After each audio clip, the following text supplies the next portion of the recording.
Hello, everybody, and welcome back to the McDonCast, the funnest podcast in town, the only podcast around. Do we even have a docket for today? What is today? We do. Yes, we do. Welcome back, everybody. Been a minute, as always. Had some issues with recording the last couple times, some issues with the internet, but we're back. Sam, we're doing our annual summer box office draft. This is the 5th year in a row we've done this. I believe you are yes, and I think 1. Not to. I am the dominating champ so far. You're not the reigning champ. Not I the won reigning last champ. year. Tucker won last year. Yes. On a But technicality. I think this is the most stacked we have ever had it. I don't think we've ever had not necessarily the most anticipated or hyped movies necessarily, but just so many potential contenders.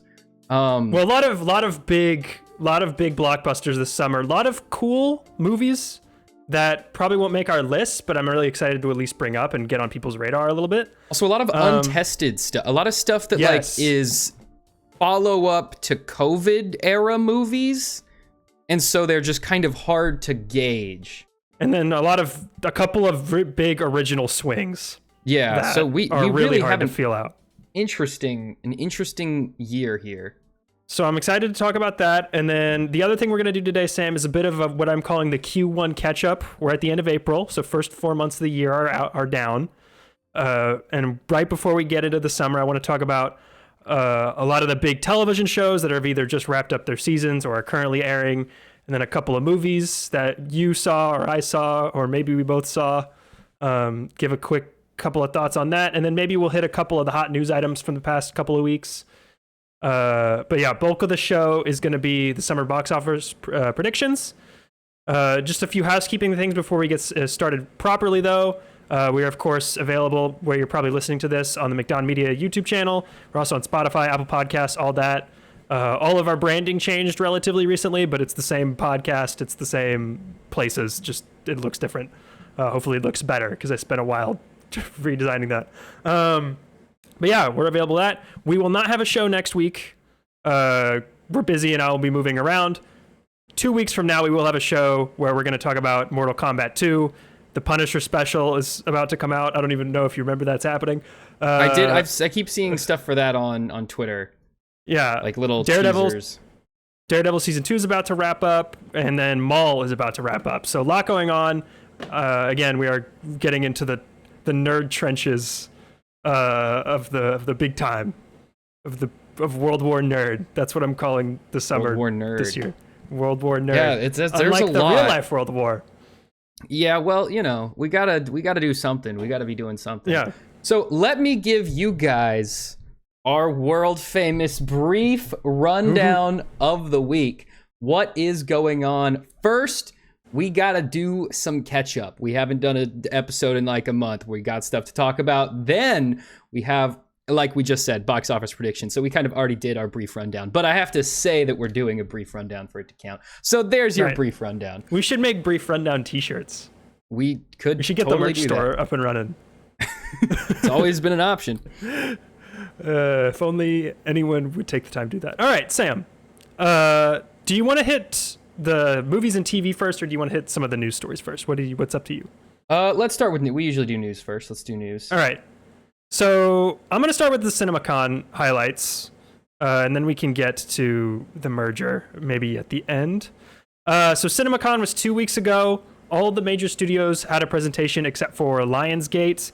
Little bit more insular with the people in attendance this year than a couple of the past years. If you don't know what CinemaCon is the annual movie theater industry convention, where all of the movie theater owners from across the country, they all go to Las Vegas, and all of the major studios present their wares to show them what they have coming in this year and then a little bit of next year. The movie theater industry is really odd, where like they're very dependent on each other. So CinemaCon is kind of an event notorious for its animosity by those in attendance. But most of what they show there are trailers and footage exclusively to attendees. A couple of stuff gets out. There's a couple of announcements. We'll hit some of that stuff now. David Ellison showed up, the new CEO of Paramount.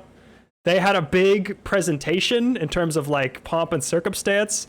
But the Paramount slate this year, Sam, it is like one of the most pathetic. Yeah, I don't think I've seen. even heard of anything that they did SpongeBob earlier this year. I think that was literally their only notable release.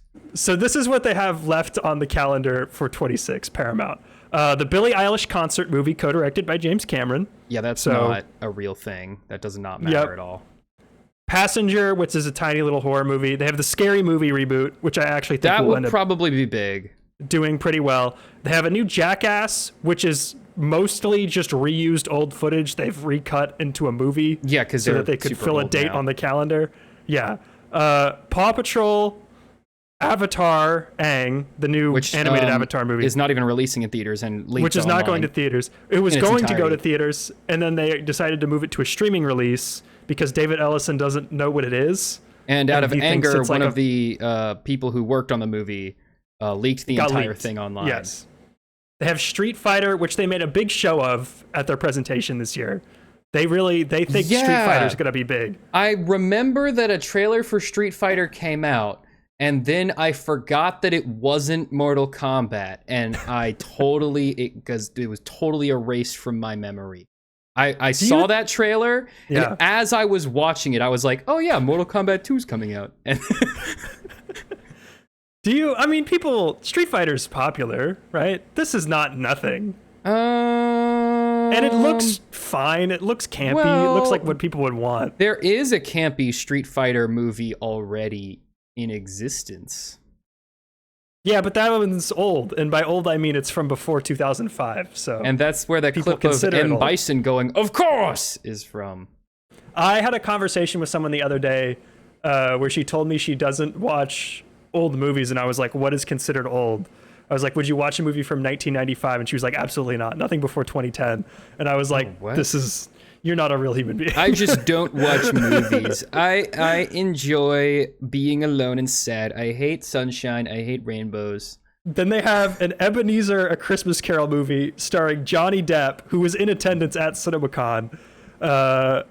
And then he's allowed back 3. Now. We've decided he's back. Well, I don't think it was near an elementary school, so I think it's legally in the clear.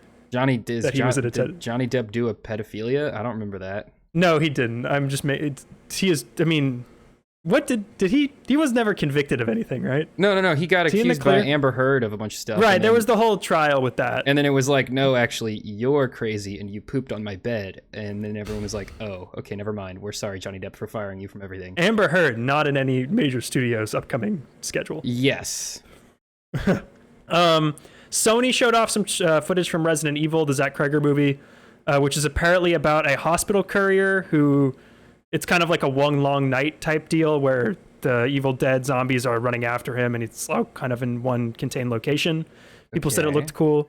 Yeah, I'm looking forward to that one. Comes out in September. The Insidious trailer for the next Insidious, that was released online. Don't care about that at all. Although I know there are fans of that. It's a big franchise. I don't care about that either. I do not care about Insidious.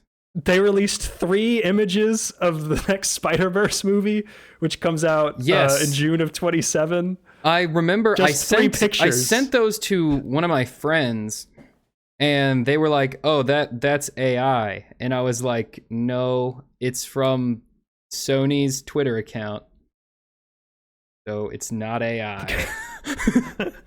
The big announcement with that was that the movie will be in the IMAX aspect ratio. But I do think it's funny that it is more believable that some fan AI generated a trailer than that anything from this movie was actually revealed or shown. Because we are 5 years behind schedule now? These were both supposed to come out when they announced them. I believe they were supposed to come out in 2022. It was supposed to be a 1 year follow-up, and then it was supposed to be 22 and 23, I'm pretty sure. No, yeah, you're right. Yeah, and then because Across got delayed to 23. A day after yeah. Beyond the Spider-Verse came out, Or they Across. posted, or Across the Spider-Verse came out. They posted a thing on Twitter that it was like, we know the ending was abrupt, but part 2's coming out next year. And then 6 days, I remember 6 days later, they were like, They pulled it off the schedule. Never mind, it's gonna come out eventually. And then we never heard any more updates until recently. And I know Phil Lord and Chris Miller, because they were doing press for Project Hail Mary, and I know they were like, that was never up to us. We never told them to do that. But it was absolutely insane that Sony thought they could make 2 of those a year apart. Yeah, it takes something like 3 months for every like 6 seconds of animation or whatever for Across the Spider-Verse. 5 years just to do Across. Like, why would you think they could do another one in a year?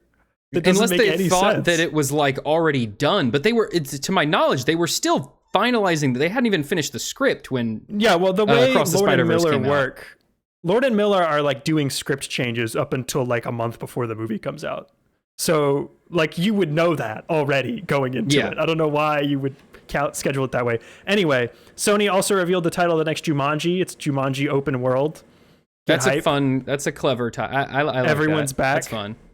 People, what is the general consensus on the Jumanji franchise? No one ever talks about them. No one ever brings them up. For some reason, everyone watches them. Correct.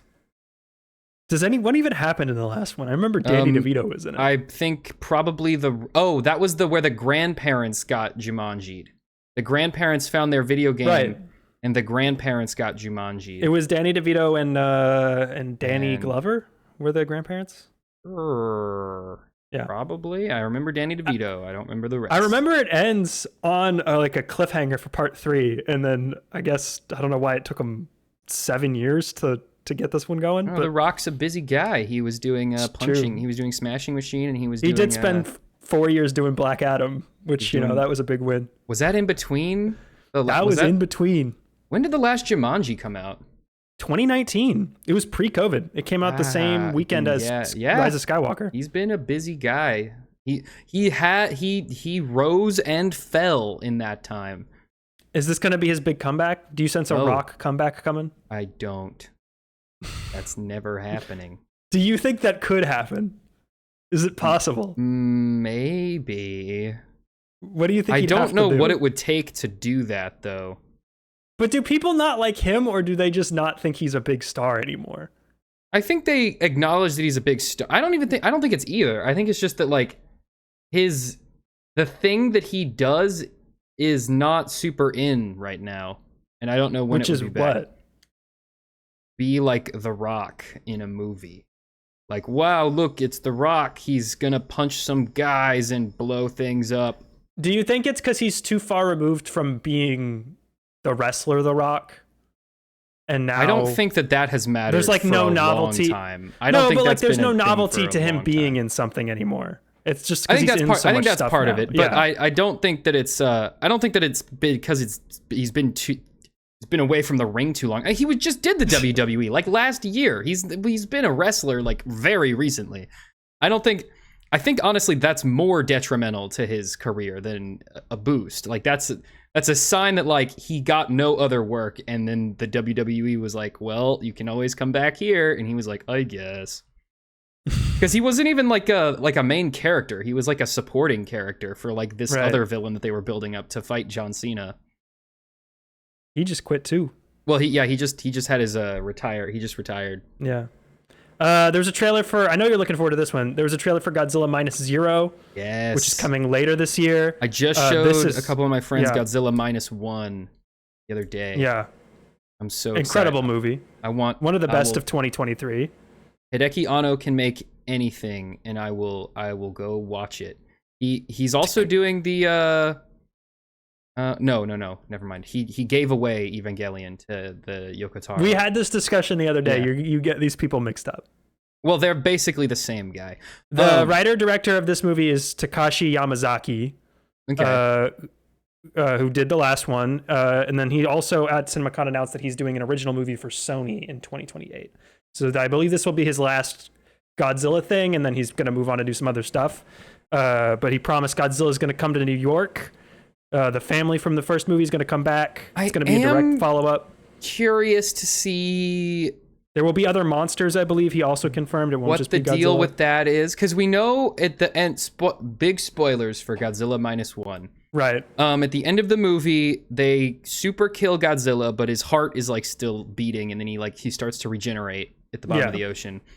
And the main character's wife is like been corrupted by Godzilla. I thought she was just missing an eye. I thought she was fine. No, she had like a mark on her neck that like as Godzilla's heartbeat was like beating, it was like growing. Ooh. She has some kind of connection to Godzilla. So either we're gonna do like a she can tame Godzilla and then we do a big Pokemon battle and he fights another creature, or maybe she like turns into another monster, which would be really sad. But would kind of feel like it's probably more likely to do, because every Godzilla series inevitably involves into him being the hero. I feel like we're just on our way to that. I don't know if we're gonna do that in this one. I don't know if you can do that with this version of Godzilla. I think that doesn't make a lot of sense. Well, if we're doing other monsters, like you are rooting for Godzilla to win, so like that just kind of is where it goes naturally. What if there's just 2 monsters and it's just like, oh god, now then there's everyone's 2. cooked, bro. Yeah, like that's a way scarier premise than like, well, I guess Godzilla was bad, but now he's good. I think it's more interesting if it's like, oh my god, Godzilla's here and there's this other thing. We're just super duper, never been more cooked in our lives. And then Warner Brothers at their presentation, they announced something pretty cool, which is they're launching an indie studio named Clockwork. They've recruited a couple of former Neon executives to run this. They're going to pick up Lord of the Rings, Hunt for Gollum. Oh, I was going to get to it. They are going to acquire and distribute smaller indie films. The first one is Sean Baker's next movie, Ti Amo, which is coming in 2027. So that's their that's their Searchlight A24 competitor.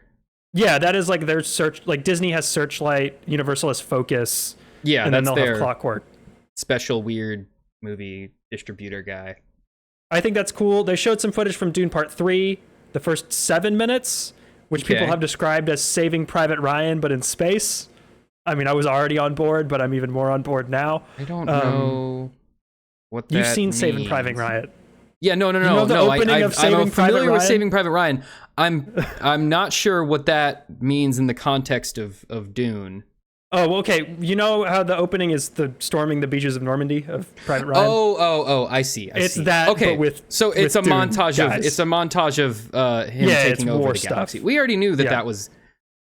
We know that it's going to start with a 15-minute montage of him conquering the gap. That's like that's just going to be there. Yeah, we knew that. And then we now know pick a story that I don't need to say too much because I'm going to run to the bathroom real quick. Okay. We now also know what's the premise of Tom Cruise's movie with Alejandro Inarritu is. This is Digger, which had a teaser trailer late last year, but it's kind of being kept quiet and under wraps. We know that Cruise is going to be playing a oil executive of a major corporation who accidentally causes an environmental disaster and has to pretend that everything is fine even though the world is actually ending. People are saying it's really out there. He's in the full fat suit. He's doing a southern accent. If you don't know, Inarritu is the director of The Revenant and then also Birdman. Kind of a hot and cold director in terms of his whole filmography if you kind of go beat by beat with it. But I'm really excited to watch Cruise do anything that isn't just like Tom Cruise Action Man for the 188th time. You know, he's been basically playing Ethan Hunt and Ethan Hunt Light since Collateral in like 2004. So time to mix it up, I think, for him. And then all right, the Hunt for Gollum full cast reveal. They had to recast Aragorn because is it Aragorn? I think it's Aragorn is the Lord of the Rings. Aragorn from Eric. I don't remember if it's Gorn or Gone. I think Aragorn is the Lord of the Rings one, and then Aragon is the dragon book for like 13-year-olds. I'm not. No, that's like I don't remember. It doesn't matter. Anyway, is they had to recast him. different It's guy. Jamie Dornan from 50 Shades of Grey now. He's going to do the part instead of Viggo Mortensen. So get excited for that. That's Sam. I know you love Lord of the Rings. I watched all of them over winter break. This is news I didn't know. What Yeah, did you me think? and my friends, we over the course of a week, we watched the whole trilogy. Did you watch the extended cuts or the regular versions? No. We watched the regular ones. I don't think I would have been able to sell them on that. By the time we got to the secret sixth ending of Return of the King, everyone wanted to die. No, the book is even worse. Also, we were watching them at like 4 a.m., so it was like it was super that was late. a bad decision. Well, that was like when we watched all 3 of the Star Wars sequels in one night. Well, we started it at like 11. It's just like a 4-hour-long movie, right? And it has 6 different endings, and it just kept going. The book has another. The book keeps going. The book has Secret a whole nother 7th ending. The plot of Lord of the Rings ends on about page 100 of Return of the King, and the book itself is about 450 pages long. There's 350 pages of ending. There was footage for Practical Magic 2, The Great Beyond, which is JJ's new movie. Zach Kreger unveiled that his next original movie will be The Flood with Warner Brothers. That's coming in August of 2028. It's a sci-fi movie.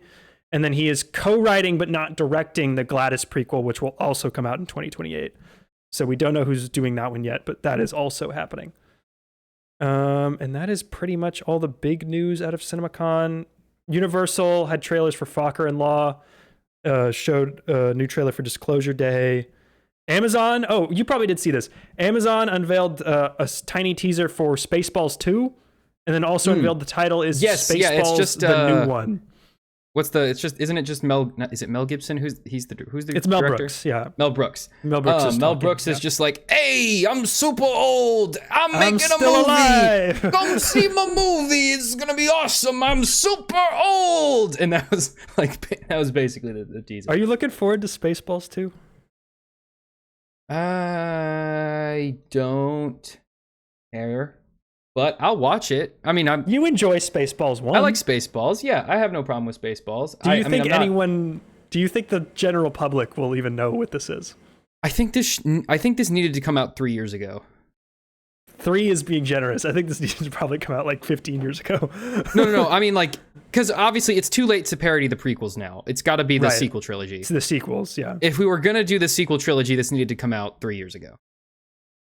Yeah, I think you're right. I mean, they're in a whole new phase of Star Wars movies at this point. Because Star Wars was still culturally... It hadn't completely... Right now, it's kind of comatose. Right now, there's really nothing going on. The Mandalorian movie is going to be a litmus test to see, like, what kind of surgery is going to be required to bring this patient back to life. But he's, like, clearly on life support. There will be even more Mando discussion later in this episode. Yeah. But, 3 years ago, there was, I think, a little bit more going on with Star Wars. Right. We still had hype for Andor. There was still a lot of the Ahsoka and Mandalorian were still, like, going on. There was, like, stuff happening. Right now, there's kind of nothing happening. So, I don't know. It'll be interesting to see how this does in this wide of a gap in Star Wars. And if Starfighter ends up being good, which I don't see any reason why it wouldn't be good. I mean, it might just be mid. I think it's set up pretty well for success right now with unless we hear something crazy going on. I have good feelings about it.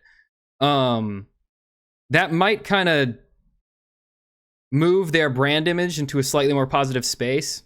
And like, okay, here's what I mean to say.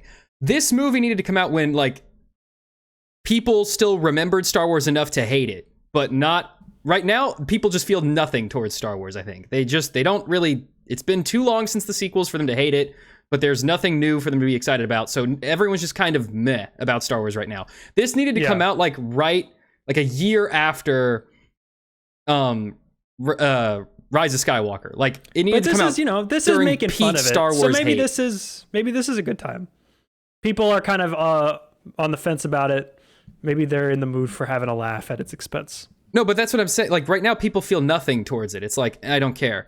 And like, you can't make fun of the kid in class who like no one knows the name of. It's like that. What's even the point of that? You have to make fun of the kid that everyone hates. And right now, no one hates. Right now, no one feels anything towards Star Wars. Gen V.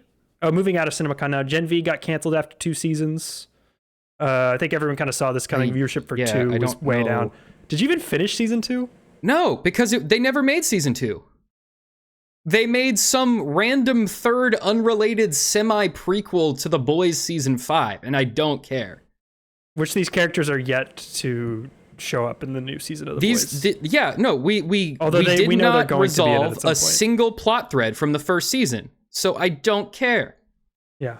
And you also, I think you tweeted this, but I think these shows are, both this and The Boys are hurt by the fact that they feel the need to reset to square one every season. Yeah, every season we reset to the status quo. They always end on a weird, on like an interesting cliffhanger, and then they undo it in between seasons. No, never mind. Like what? Yeah.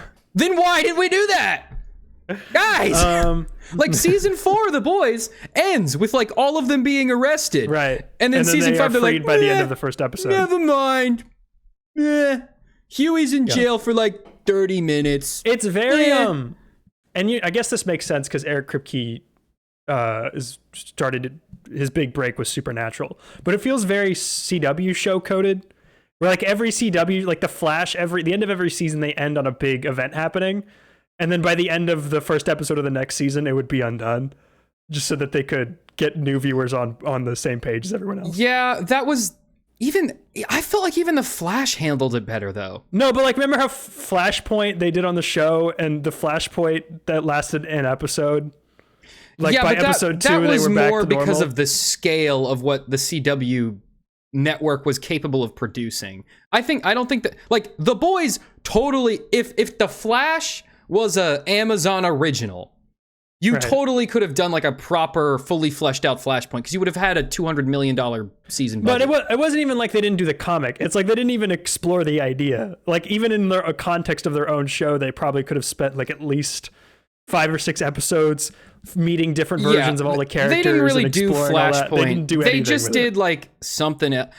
I don't mind what they did, because I think they handled it in a relatively smart way, where rather than having it be this like universe altering event, it critically affected the lives of a few key characters, like changing the gender of like, they're the baby, like very stuff that like is just kind of messed up for you to learn, like that the Flash like changed about your life, Sure. But the Boys just, and dude, Kimiko randomly learning to speak in between seasons. Yeah. And her whole gimmick is just that she like swears a lot and makes a lot of sex jokes. That's so lame. Which what would have been really cool? Like seeing her slowly grow more comfortable with speaking around these characters, these people that she's been getting to know and getting really close with over the course of like 5 years now. Right. That would have been cool, instead of just like, oh yeah, no, I talk and I swear a lot now, and that's gonna be my thing now, and I'm really horny. I'm like, okay, I guess, sure, man, cool. Gen V canceled. They did say those characters will pop up in other VCU properties. I'm doing air quotes. So the joke is just now real. There will be a million Boys universe shows till the end of time. What do we do with them? Which, by the way, they say it's the Vaught cinematic universe. The key word in the phrase cinematic universe is cinematic. None of this stuff is theatrical. This is all television. I don't know why it's a cinematic universe. No, what do we do with the Gen V characters? We don't do anything with them. No, you can't. What are we talking about? We can't do anything with any of this stuff. This show ends. They release the virus, and the Supes all die. And Huey tries to kill Homelander, and Huey tries to kill Butcher, and then Butcher goes crazy and kills everyone. We're just doing the comic book Boys theories when we get to the Boys. But yeah, these I don't think this franchise is going to last too long after the flagship ends. Yeah, this does not have the legs that I think Amazon believes it has. Okay, here's an interesting news story. Adria Arjona was cast in Man of Tomorrow, which has just started shooting in Atlanta, I believe, the Superman sequel. She is reported to be playing Maxima, which in the comics is like this alien warrior from another planet who comes to Earth because she wants to try to mate with Superman. Okay. Sure. That is who she's reported to be playing. However, there are heavy rumors that she is actually playing Wonder Woman, and Wonder Woman will have a brief appearance in this film. If this is the casting, do we like that casting? Well, of do we course. think it's smart for her to show up in this movie? And I will unconditionally support anything any of the cast of Andor ever do from this point onward. But except for crimes. I just want to except for preface unless one of them turns out to be doing obviously. crimes. Yeah. I mean, professionally, like if, acting roles wise. Right. But I think that the more interesting discussion is which one is it? Because I don't know enough about Domina to care if this is good casting. Or Maxima, you mean? I don't even know her name. See, I've never heard of this character. Yeah. Until like this. However, James Gunn's favorite thing, his two favorite things, he has two favorite things. Taking a character no one's ever heard of and making them the main thing of a movie franchise. Right. And his second favorite thing is 15-year-old boy sex jokes. Right. And Maxima seems to be the checking both those boxes, of the boxes of his two favorite things. However, she is a super talented actress, and I really want her to be doing more than just 15-year-old boy sex joke bit. So I really hope that she's Wonder Woman, but I don't know. I think I really don't know. It would be weird to me because this cast is already, like, just in terms of the sheer volume of characters, is already overflowing. Like, basically everyone from the last movie is coming back, plus Green Lantern is showing up, Brainiac is in it. I think Brainiac is supposed to have a henchman, and then also still bothers me that in the trailer for Green Lantern, he's like, I'm the only Green Lantern in these parts, and it's like, did you see the poster they put out? The tagline for the show? No. The tagline for the show is only one can wear the ring, which is just objectively false. Green Lantern, I think maybe more so than any other comic book character in history, has the most people guys who use his name and powers and likeness. Like, there's Jon Stewart, Hal Jordan, the one that has a gun, his sister, Simon who's Bass, also a Green Lantern, Jessica Cruz, Kyle Rayner. Kyle Rayner's White Lantern now, so he doesn't count. But he was a Green Lantern for a long time. Yeah, Guy Gardner, Alan Scott. Mm-hmm. That's like other ones. And who else is in this? Like, I think the Flash is probably the one with the second most competing guys who actually carry that mantle, and it's three. It's Jay Garrick, Barry Allen, and Wally West. Mm-hmm. I mean, maybe if we count, there's Miles Morales and Peter Parker. That's only two. What, John Kent was Superman for like a month. Do we even count that? Like, Green Lantern has a million Green Lanterns. There's a million Green Lanterns. There's there's a whole freaking planet of them. There's a whole goddamn planet. And sometimes the planet is also a Green Lantern. Yeah. What are we talking about? But just to real quick go back to the Maxima thing. I feel like she's too big of an actress to be cast as like what else has she been in number 4 other than Andor? But like she's like probably the second or third lead on Andor. She was in Hitman. She's great in that. The Glenn Powell, Richard Linklater movie that went to Netflix a few years ago. She's having a moment right now. Like she's getting a lot of big projects. And I feel like it'd be weird to cast her in just like this thankless part for one movie and then presumably never to show up again. Yeah. Especially since she's in the same age range as David Corenswet. You'd think they'd be trying to cast all the Justice League to be like relatively early 30s, late 20s. They need so desperately to like make another movie that is like a tentpole movie for this franchise. Well, that is the other thing. Is James Gunn was on Threads the other day, as he is, As he is every always. second of the day he's not writing a script. He is Instagram Threads' strongest soldier. For real, dude. I wonder how much of that platform's engagement is just people looking at his posts. It's gotta be like 20% is just James Gunn. But he was talking about how Paradise Lost is like the TV show for HBO Max is moving along fairly well. Dude, and then how that doesn't matter. Well, and then how the Wonder Woman script is also coming along. So obviously he's just talking, but I feel like Wonder Woman seems to be further along than the other ones. Well, of course, because like we can't even cast Batman. We don't even. Yeah, we can't even lot of trouble touch with Batman. And it has the problem of they have to wait until after the Batman Part 2 comes out. That's what I'm saying. We can't touch Batman. So it's earliest 2028. Wonder Woman's the third biggest one, so she's gotta be up. We can't do the Flash. We can't do Aquaman. We can't do Green Lantern's on TV. We can't do anything, man. We're stuck. We're stuck with a bunch of goobers. Well, did you see the Clayface trailer? The Clayface trailer came out. Yeah, that looks really cool. But again, that that's does actually not. look cool. I don't even know if people will associate that with DC. Someone brought it up to me unprompted, a regular human being. So I know it's on people who radar. are excited to see it. I have two friends who are excited to see it. But I don't think they're excited to see it because it's the next DC thing. No, they're just think it looks like a cool this horror is a cool horror movie, which is fine. But I think that's good. I don't think the people who go, ooh, cool horror movie are going to come back to see Superman.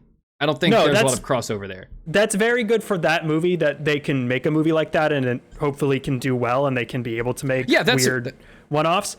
But in terms of like the larger project of like what's going on with this whole universe, I have a lot of questions about like their ability to get projects off the ground and not have all of them be written and directed by James Gunn. I feel about this movie the same way I feel about the Wonder Man Marvel show, which is like super cool, super niche, cool auteur thing, very good, very cool. It's not going to get people invested in the larger thing. And that's fine when you're 20 years into your cinematic universe and you can kind of just putz around and do whatever you want. Yeah. Because you already made Endgame and that made because you already made Endgame and people will come back to Avengers no matter how much you poop your pants. So that's fine. Like, these guys need clean britches. So like and I don't think this is going to be bad. I'm not saying that, this is a dookie movie. I'm saying that like this isn't anything. This is not going to bolster the franchise. This will be good. This will be a cool movie. But I don't think it's hurting them. I see this. You know what? I think a really good comparison is the Joker. I think a really good comparison is the Joker. Yeah, right. Because the Joker was a super cool niche auteur, unrelated horror movie kind of spin-off thing. Yeah. But it did not do anything for the larger DC universe. It did really well on its own. It had really good legs on its own. Won an Oscar. But its legs weren't even strong enough to carry its own sequel. So like, no, I mean, Filet Ado is one of the most embarrassing movies to come out in the last. Yeah, it's not gonna get people invested. It's just gonna be its own little thing, I think. Well, okay, we can move on. 2 points, and then we can move on. One, I am more concerned about Supergirl than I am about Clayface. Yeah, because I feel like if Clayface doesn't do well, it's just like, okay, well, that was a tiny little experiment. I don't think Clayface is gonna do whatever. I don't see a world where Clayface does poorly because its budget is so small. Supergirl, that's another big, expensive tentpole, big, at least B or C list DC character, big budget. Everyone I know is excited for the summer release. Everyone's excited for Supergirl. I'm really doubting that one. I'm really concerned about it. Every time someone hears about it that I know of, they're either like, "Oh yeah, I saw Superman; it was good. I want to see it," or they go, "Oh, Miley Alcock's hot. I want to go see it." And that is enough. That's enough for me and you. Is that enough for $400 million worth of box office, especially overseas? I don't know. It's not going to do anything overseas. Don't even bother tabulating. Superman struggled overseas. That was the big story with that one, was that it did really well in the US, but other countries didn't really care. And then my other point was that I looked because I was just curious. I went and I looked at the box office for the Phase 1 MCU stuff, and pretty much everything there, other than the first two Iron Mans, did like no real business. And then Avengers made $1.5 billion. So, maybe a couple of these will not do great. And then they'll make a Justice League movie and it'll pop off. Like, we just don't know. Is Paramount going to let that happen?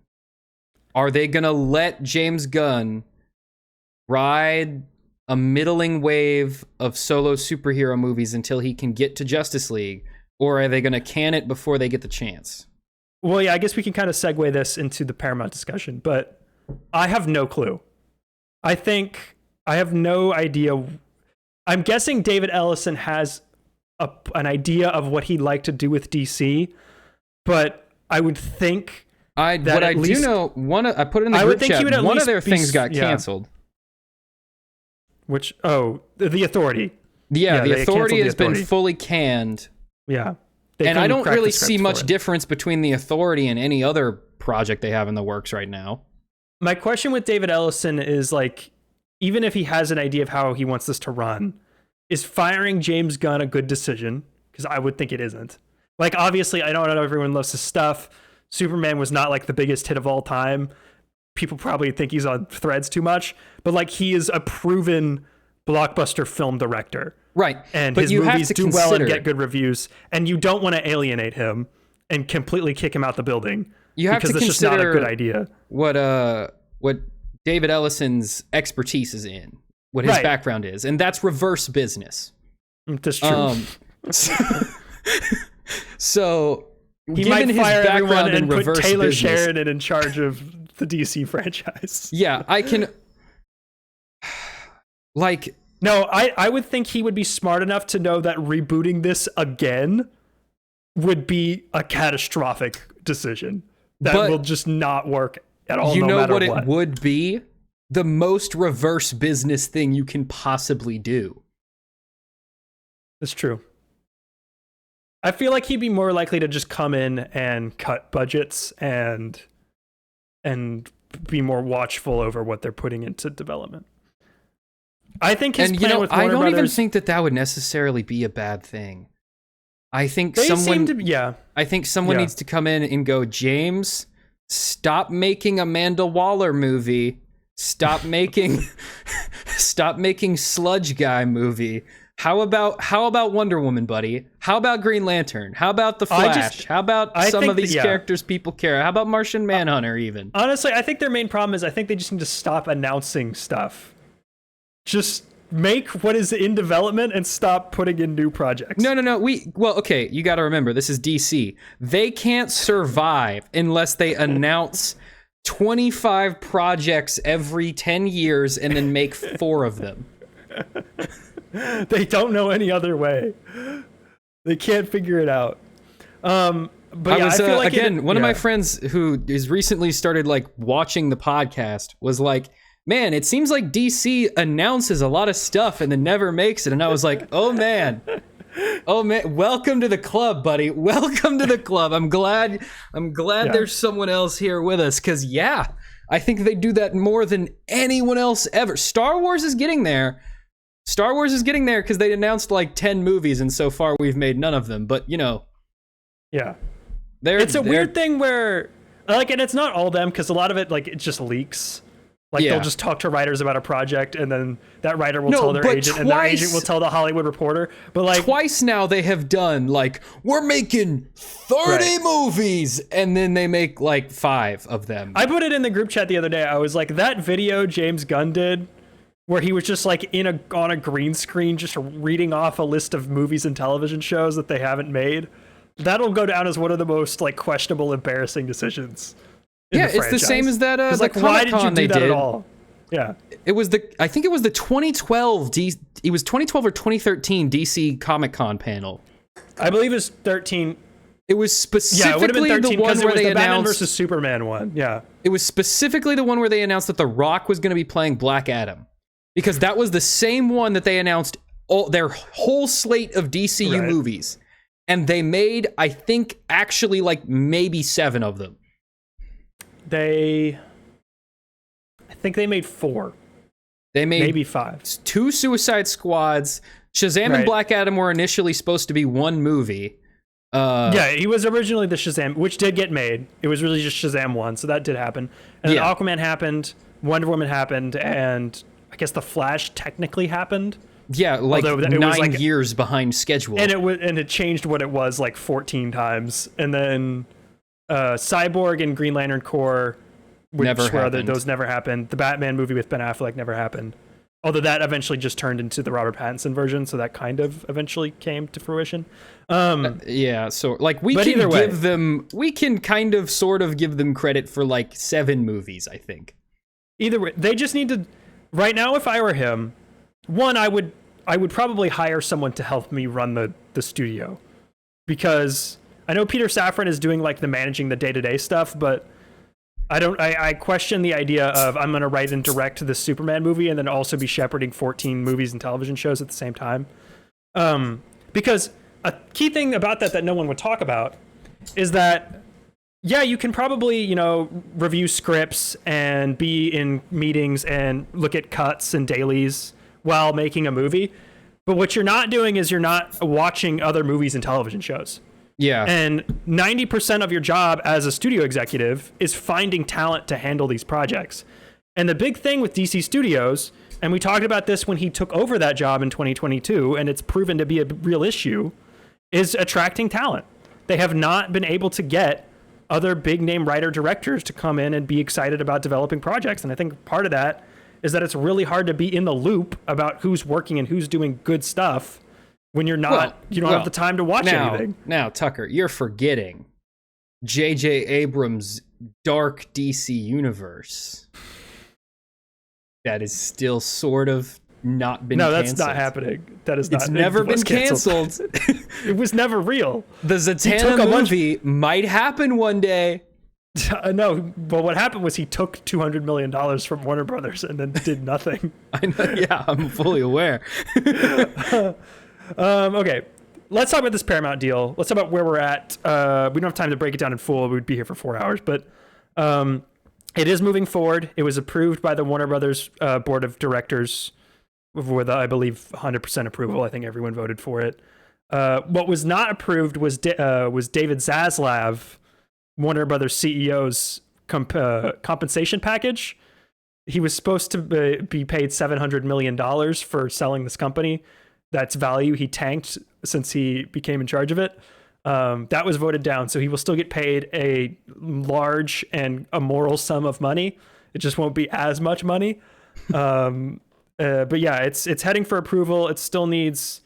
what will happen is it'll get approved by the Justice Department, and then probably the state attorneys general will sue, and then there will be either a bunch of individual antitrust cases, or a bunch of the states will come together and it'll be one big antitrust case that could go on for a couple months, but then it'll get approved because all this stuff gets approved. The government has no problem with monopolies. The only reason they would step in and even make it an issue is if they can think they can get some votes out of it. Yeah. That'll happen.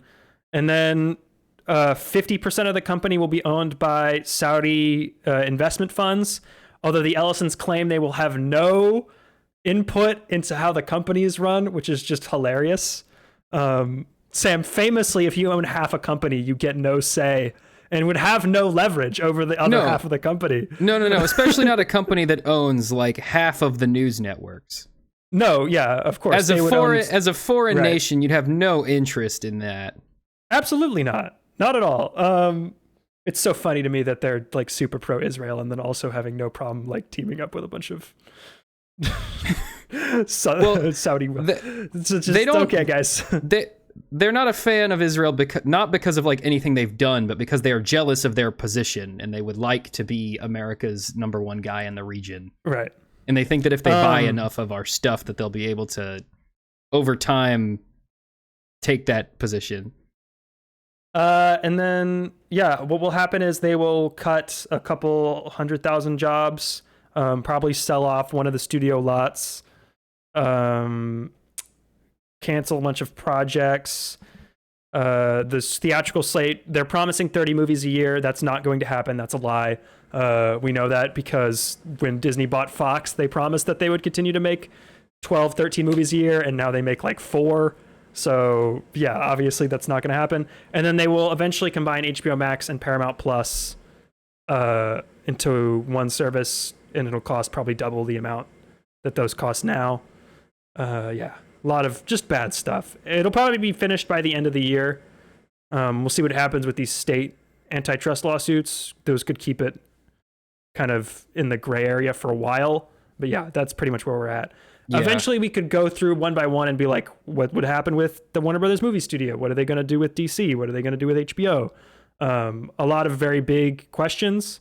And then also a lot of questions of like, okay, if you're Paramount now, are you going to invest a bunch of money in rebooting Transformers, or are you now just going to like make 4 Batman movies a year because that's what the algorithm says to do? So a lot of questions about Paramount as well, about what will happen after this merger, especially with stuff like the Paramount Plus programming people and the Paramount movie studio. What is their role now when you inherit Warner Brothers, which is just an objectively more successful and better run studio than Paramount is? Like, do you even bother trying to keep them running? Yeah, a lot of interesting questions, but it's not good for anybody. Again, a lot of people are going to lose their jobs, and it'll be worse for consumers. Like, we keep saying this and people just ignore it, but like, yeah, you will be paying more for the services you are already paying for now. There will be less movies in theaters, which means that movie theaters will close and people there will lose their jobs. But then also, in order to make up for there being less movies, movie ticket and concession prices are going to continue to rise, and that'll get more expensive as well. And there will also be less movies getting made because there will also be less movies getting made. To approve them, less people less to fund buyers, them. Less money. A lot of their money, over half of the content spending at pretty much every major studio is sports rights now. So as the NFL gets more expensive for Peacock and Paramount to broadcast, the fewer television and movies they can afford to make. That's the biggest story in entertainment right now, besides this merger, is the fact that these sports rights fees continue to climb and climb and climb, and that is going to affect content, the amount of content being produced. Yeah. But yeah, a lot of not good for anybody. And David Ellison is a ghoul. A big part of this, and people aren't talking about it, is that David Ellison has never successfully run anything in his entire life. No, his background is in reverse business. Like that's what he does. You could barely even call it that. He was a film student because his dad is the richest man in the world and he could just afford to go wherever he wanted. So he graduated from USC. He went to film school. He tried to be an actor, and he was so bad at acting that being a Nepo baby couldn't even save him. So then he decided to get into producing, but he couldn't produce anything successful. So his dad just kept funneling hundreds of millions of dollars into his production company to keep it afloat, until a few years ago he decided he wanted to buy Paramount. So his dad bought Paramount for him, and then he looked at the Paramount assets, realized they were worthless, and went to his dad again and was like, "Dad, can you buy me Warner Brothers?" And that's why we're here now. He has no track record of success. He already had to fire the CEO of Paramount because before the company even merged, before he was even able to be on the job for a year, the guy he hired to be CEO of Paramount was leaking confidential company information to like his bookie. So he's not even good at hiring people. This guy's incompetent. Like he's not good at his job because he's never had a real job before. Anyway. Yeah. Sam. Yeah. Any other news things you want to talk about before we move on? We do have some gaming news. Xbox might not be dead. I'm going to get up for 1 second. I got to turn my fan on, but keep talking. So let me pull up the new Xbox CEO. Let me pull up her name real quick. Okay. Asha Sharma was recently appointed CEO of Xbox after Phil Spencer and I believe their CFO both stepped down the same day. Right. Which was a massive shock to the industry. Phil Spencer has been the CEO of Xbox since it was founded. So he has been the Xbox guy for the longest time, and he was relatively well liked by the fans of Xbox, despite Xbox's current market position. They never really blamed Phil Spencer for that. He was considered like one of the bros, one of the gamers. He's always kind of had like gamer cred status, which is strange because mostly because he wore a lot of like jeans and t-shirts to conferences. Phil Spencer is a tragic case for me because he pro-consumered himself too close to the sun. He pro-consumered Xbox basically out of business. Right. Because having no exclusives, that is inherently a pro-consumer move. He wanted Xbox games to be able to be played anywhere. That is pro-consumer, because then no matter what console you have, you can always play the game. Should be a good thing. He was super pro backwards compatibility. You can play an Xbox One copy of Halo on a Series X, sort of, with some caveats. But like, for the most part, any Xbox game you ever bought was backwards compatible with the current Xbox. He's been, at least initially when Game Pass first launched, super pro-consumer, super great. It was like $15 a month for unlimited games, but no games. But mostly when it launched, unlimited games. But none of those things are necessarily conducive to a healthy console. Because if you want to move consoles, you need people to have a reason to buy the console. And if you can play the games anywhere, why would I buy your console? If I can do Game Pass on my PC and my PC is an Xbox, why would I buy an Xbox? If I can play the game on my phone and my phone is also an Xbox, I don't need the Xbox. We've talked about this a lot. I can play my old copy of GTA 5 from 15 years ago on my current Xbox. Why would I buy the new copy of GTA? Well, okay, maybe that's a bad example, but you get what I'm saying. So Asha Sharma came in, and I'm gonna be honest, she didn't come into the warmest reception because she had a background in Microsoft Copilot AI development. So when we as gamers were like, all right, Xbox is on life support. This console is dying. It sold like 12 million units. The PS5 sold like 80. They have no games. Game Pass is $30. They have no cultural impact at all. They have no cultural relevancy. They're just tapping some random C-suite executive to come in and just shut this baby down. But then she started doing something really strange. She started trying. Which is not something we expected her to do. It tends to be frowned upon at Microsoft to do that, just in general. Microsoft famously for especially the last, I think, like 3-4 years, but like over the, people hate Windows 11 right now, like hate Windows 11, to the point where like Linux market share is I think 3 or somewhere between 3 and 5% of like new PCs sold, which is insane, completely unheard of. That's not supposed to happen. That's not a thing. They just have a monopoly over that, and just no one talks about it. Well, that's Linux has been growing like faster than it ever has been over the last couple years. Which is another example of why monopolies are bad. Windows sucks as an operating system because they have a monopoly over it being on every computer pre-installed. So with the exception of Mac OS and if you want to sail the 7 seas of Linux, then you can. But if you just go to Best Buy and buy any laptop that's on an Apple computer, it's gonna have Windows on it, and you're just stuck with it. Yeah. Especially if you're a regular person. Yes, if you're regular Joe, that's gonna be the situation. So anyway, given all of this stuff, first, very quickly, she was like, "No, I don't want to do AI in games. I'm not a big fan of AI." And we were like, "Okay, yeah, everyone's gonna say that, sure." But she has also been incredibly, almost in a James Gunnian manner, kind of responsive to fan feedback on Twitter. She's been active in the Xbox community, kind of like answering questions about what her goals for the company are. what direction she wants to move the company.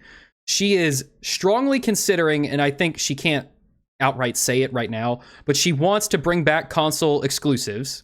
Right. She has been rather heavy-handed with her opinion that should be the case.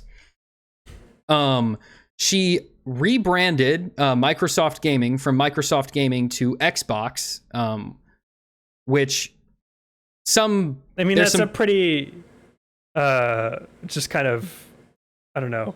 I can't remember the word, but it's something.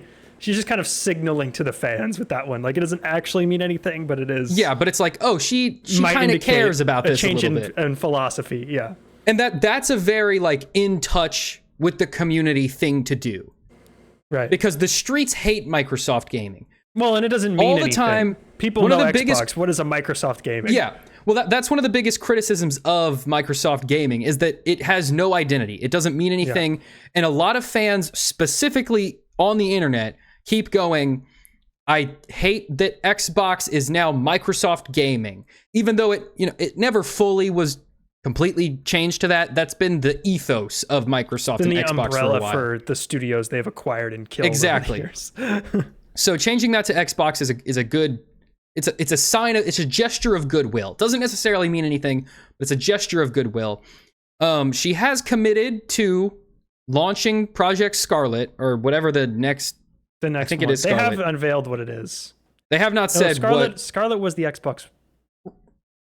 Was that the One Xbox? What was? Is it Project Scorpio? That's the next one. Whatever the next. Scorpio was the series.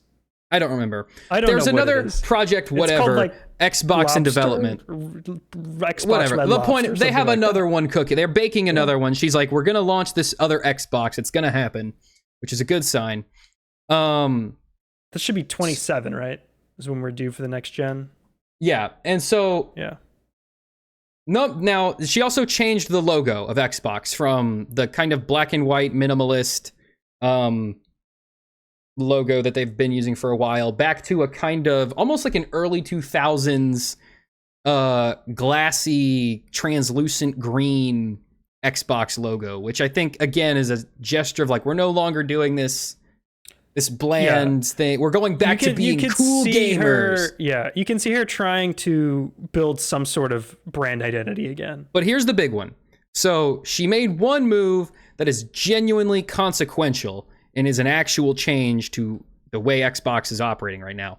And that is reducing Game Pass, the price of Game Pass, by $7 a month. Now, this comes with the caveat that you get the new Call of Duty games a year after release, which effectively means means amazing you just don't get them. Yeah. Because but it's amazing that a third of the service's value, they are saying, just comes from Call of Duty being day and date on it. But as someone who does not care at all about Call of Duty, right?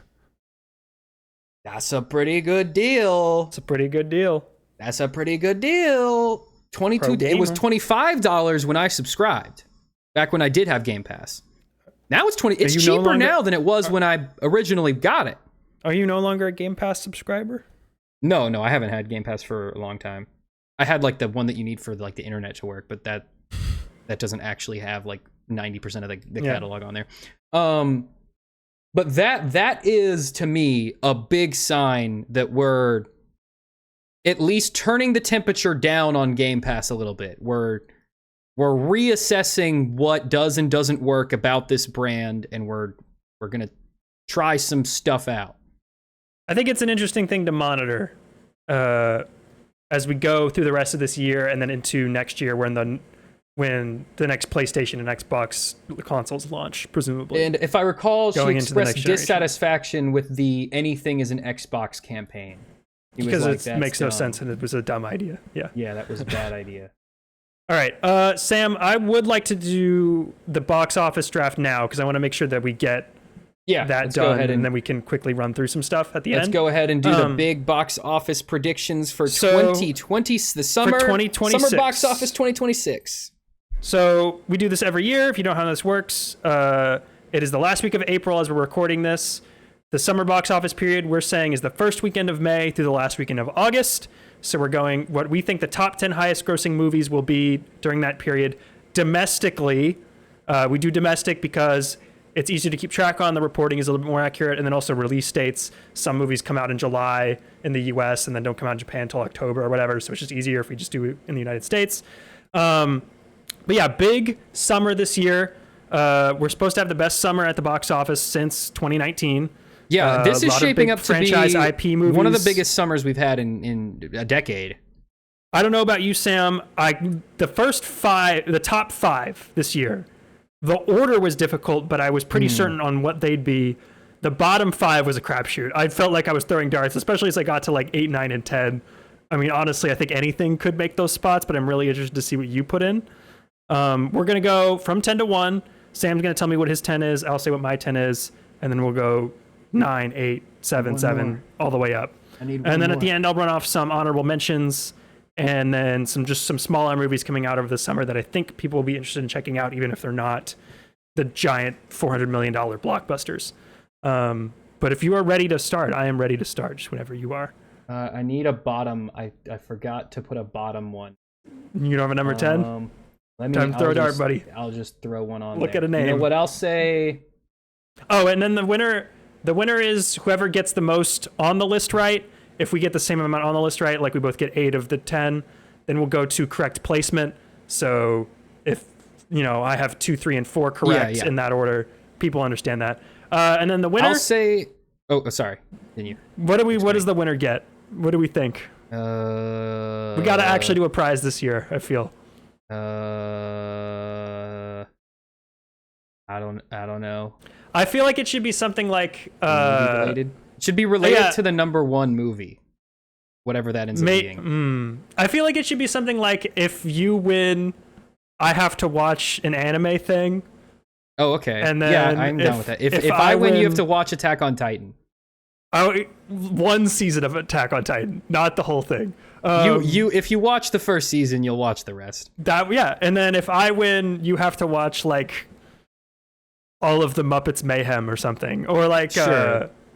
Or like I get to pick like a weird indie movie that you have to go see in theaters and give me a report that's fine. on. Yeah, I'm cool with that. I like that. I like these stakes. I like this. Okay. Okay, what's your number 10? Number 10, I'm putting Mortal Kombat 2. Okay. On my list, not quite that low. What was your reasoning for number 10? It's just kind of unproven. Mortal Kombat 1 was direct to streaming. It came out the 2021 like peak movie. COVID. It's like January of 21. Yeah, like absolutely zero in January during COVID. Yeah. Movie had no legs, but it did so well on streaming that it got another one. They did a sequel. So, I believe that the fans liked it. It wasn't reviled. Fans liked it. Was it. Beloved. I've heard a little bit of chatter, not a lot, but like people who are like, "Oh yeah, Mortal Kombat. That one was fun." I think people like the trailers. I think the trailers have been pretty fun. Yeah, they like Johnny Cage. They think he's fun. Yeah, getting rid of the nothing protagonist from the last movie and just replacing with Carl Urban was a really good idea. That was a really good choice. Move. Yeah, I think this movie will do fine. I don't think it'll do anything crazy. I think it'll be fine. Yeah, I don't have it too much higher up, but I do have it on mine. Okay, my number 10, and this was my, I'm trying to like galaxy brain 40 chess this into existence. I have the Backrooms at number 10 on my list. I would really like for the Backrooms to do that. This is directed by Kane Parsons. This is based on the internet creepypasta that's very popular. If you don't know what it is, ask someone under 25. Yes. They will know. This comes out at the end of May. It's A24 is putting out. It's a horror movie. My reasoning behind this was it is going to be the hottest ticket in town with Gen Z people. Every young person's going to be really into this. People 35 and over, I don't know if a single one of them is going to check this out, but it's going to be super hot with young people. My comps for it, I had a really hard time doing, but my comps for it were Smile, which was, again, that was like a horror movie that was really big with young people. Long Legs and Talk to Me. Talk to Me was like my low end, Smile was my high end. If it gets to like Smile, Long Legs territory, Long Legs was a horror movie that made the top 10 2 years ago, then that's in like the $80 to $100 million range, which would be just cracking the top 10. I think I might have a better comp. What's your comp? and that would be Iron Lung. See, Markiplier is that's a what I big was internet thinking, guy. yeah. He's been a big internet thing forever. Everyone under the age of 25 knows Markiplier. The movie was more or less about the fact that Markiplier did a movie and less about Iron Lung. And yeah, Iron Lung wouldn't make the top 10 if it was coming out in the summer. My reasoning behind this one, though, is it's got a better release date. It's got Hollywood actors in it. It's got a much wider release, and it's going to have a marketing campaign. What I was going to say is, if you take Iron Lung nothing, and you increase it by like 50%, that's like a $60 million opening. I could totally see that. Or a $60 million gross. Yeah, sorry, $60 million. I could see like a $80 million like ceiling for this movie. But every year, we get one of these horror movies that pops off. Last year, it was Weapons. The year before that, it was Longlegs. The year before that, I forget, but there was one that made it. Like, there's always one of these horror movies that manages to get in there because they're so big with young people. And yeah, for me, it was just a toss-up between that and Mortal Kombat. I really just don't know which one is going to do better. Yeah, I was looking at, because there's also big horror IP franchise movies that come out this summer. Insidious, Evil Dead, Obsession, which is the new horror movie from Cory Barker that Focus Features is putting out, is really hot, seemingly out the gate. There's a couple movies that I think could take this spot, but I think the Backrooms, with the hype it has, and just coming out at the end of May and being able to play through all of June and July, and just like rack up those bored teens on a Tuesday afternoon, like I think this could really, really creak into the top 10. What was your number 9? You know what? I could see Fall 2 randomly sneaking in. Okay. I'm not. No, dude, that movie on TikTok is like it just does the rounds like every month. I'm aware that it's super big on TikTok, but come on. It would have to make like $115 million at the domestic box office. I could see it randomly. I don't think it'll happen. It's not on my list, but like I see a version of the future where that it pops might off. Be successful for being Fall 2, but I don't think it's gonna make any waves. Yeah. Okay. On to my number 9. I have The Mandalorian and Grogu at number 9. Oh, that is low. That is really low. But I just cannot justify putting it higher than anything on this list. I just don't see it doing more than any of these. I sense no energy for it. The trailers, for the most part, have been pretty bad, except for the last one, which was okay. Occasionally forget that it's coming out. And like, I'm not remembering that your Star Wars movie is coming out, dude, we're talking animated Clone Wars theatrical release levels of no one cares. Yeah. I have it higher just because I was looking at it, and the floor for Star Wars is still like twice the ceiling of every other movie. Like, it would have to be. I think this one is gonna set a new floor. First, I fear this may set a new floor. I fear this will do $10 million less than Solo. You would be surprised at how well Solo did in the U.S. It did like 150 million, didn't it? Like around there. When we get to where I have it, I can give you a little more. I don't remember what Solo did, but I don't see this doing super well. My number 9, another horror-esque thing, but I have Scary Movie at number 9. The 6th Scary Movie. A little bit higher. Yeah, this is the Wayans brothers are back. This is the first Scary Movie in I think 15 years. I think the last one was 2011. I think this is the perfect time for this. It's going to be a big comedy with a big marketing campaign. Horror is as hot as it's ever been, which means it is ripe for a movie that is making fun of all of these big horror movies that we've seen over the past couple years. Yeah. Yeah. And Longlegs, Weapons, and Sinners were all parodied in the trailer. We saw people have seen all those movies. People know all that. I think it's one of the few genres where you can make a parody movie, and I think people would know what you're talking about. And it still has big motion. Yeah. It still has big motion. I went back to the first Scary Movie. I did not realize that movie was like 4 times as big as every other horror movie that came out at that time. No, well, because think about it. The first Scary Movie was a cultural phenomenon. It was a massive success, and it was diminishing returns since then. But I think this is ripe for like a mix of new people want to make fun of new horror, and the old people have a lot of nostalgia for it. So I think it's like the first Scary Movie had the benefit of all of the horror movie audiences for all these different horror movies coming. It's like the Avengers of horror movies, right? all these disparate, random, one-off horror movie franchises getting all made fun of at once in the same movie. Yeah. Right now, never has there ever been more random, one-off horror movie franchises that have huge legs. And it has the compounding nostalgia for that original scary movie and the credibility that lends it as a funny thing to go see, as a viable like fulcrum of all these properties. Yeah. I had a hard time finding comps for it just because we don't make comedy movies for theaters anymore. The only comedy that you could comp it is The Last Naked Gun, which did like 50 million, which is not a lot. Yeah, but not much. My other comp was Scream 7, which was a big hit earlier this year, and that did like 120 domestic, and this will, I think, easily match that, if not exceed it. See, I've had coworkers bring this movie up to me, which means that the floor is like $300 million.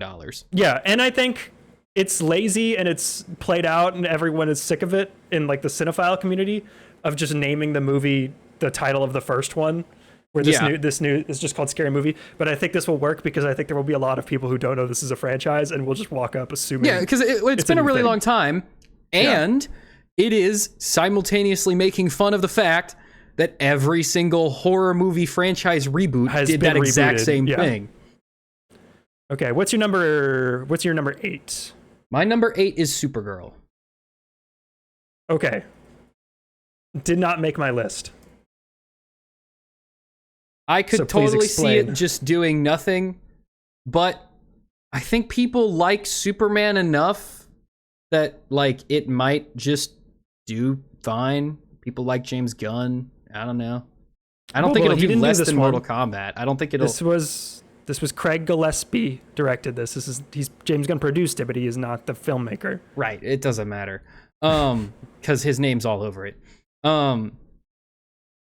I could see, I think it's going to do like around the same as Mandalorian, just based on like the amount of chatter that I've heard about it, which is not a lot, but like there's like passing interest. And Supergirl's a little bit further out. It's a month after Mandalorian. Yeah, I don't see Mortal Kombat 2 making more than Supergirl. That would be very strange, I think. Well, we can talk about it fully because I don't have it on my list, but I was looking at it. Here's my big problems with Supergirl. Is one, I comped it to other recent female-led superhero movies, which were The Marvels and Birds of Prey. Both of them did about 85 million domestic. Like, they made pretty much exactly that amount of money. I think this summer you're going to have to crack 100 to get there. And there's just not a lot of track record for that outside of Wonder Woman and Captain Marvel. Supergirl is a far more recognizable brand than Birds of Prey, which is like, who is that? And The Marvels, which is a character that famously everyone hated, and another character no one knew, and a third character also no one knows. The Marvels was a sequel to Captain Marvel, which made $1 billion, so people knew what it was. And then the other thing about Birds of Prey is Birds of Prey was the Harley Quinn movie. Harley Quinn is a super popular character. Harley Quinn's more popular than Supergirl. Yes, but it wasn't called. If it had been called Harley Quinn Birds of Prey, but she was on the poster, people knew that it was the Harley Quinn movie. Supergirl, I think most people associate that with television because that television show ran for like 7 years. Birds of Prey also came out day and date on HBO Max. No, it came out right before COVID. It was like a month before, but it had basically a full run. Okay, I remember it being on streaming like really quick, but that just might be my memory. And then my other problem with Supergirl is it's got a terrible release date. It is sandwiched right at the end of June. It is after Mandalorian, Masters of the Universe, Disclosure Day, Toy Story 5, and right before Minions, Moana, The Odyssey, and Spider-Man. It is going to be that is a chokehold, man. That is a really tough date to launch on. Because even if like you open okay, your legs are going to fall out as soon as Odyssey and Spider-Man come out, and they're just going to take all of your big screens, and you're going to be pushed to the back of the theater. Like, I feel if this movie, I don't know why this movie didn't come out in October or February. If this came out in February, this would be the talk of the town. Everyone would have seen this because it would have been this big superhero movie. Would have been the only thing out. But just coming out in the mid, like I know they wanted to launch it in the summer because that's when Superman came out, and they wanted them to be as far apart as possible. But I don't know, man. I think it's got a really tough beat.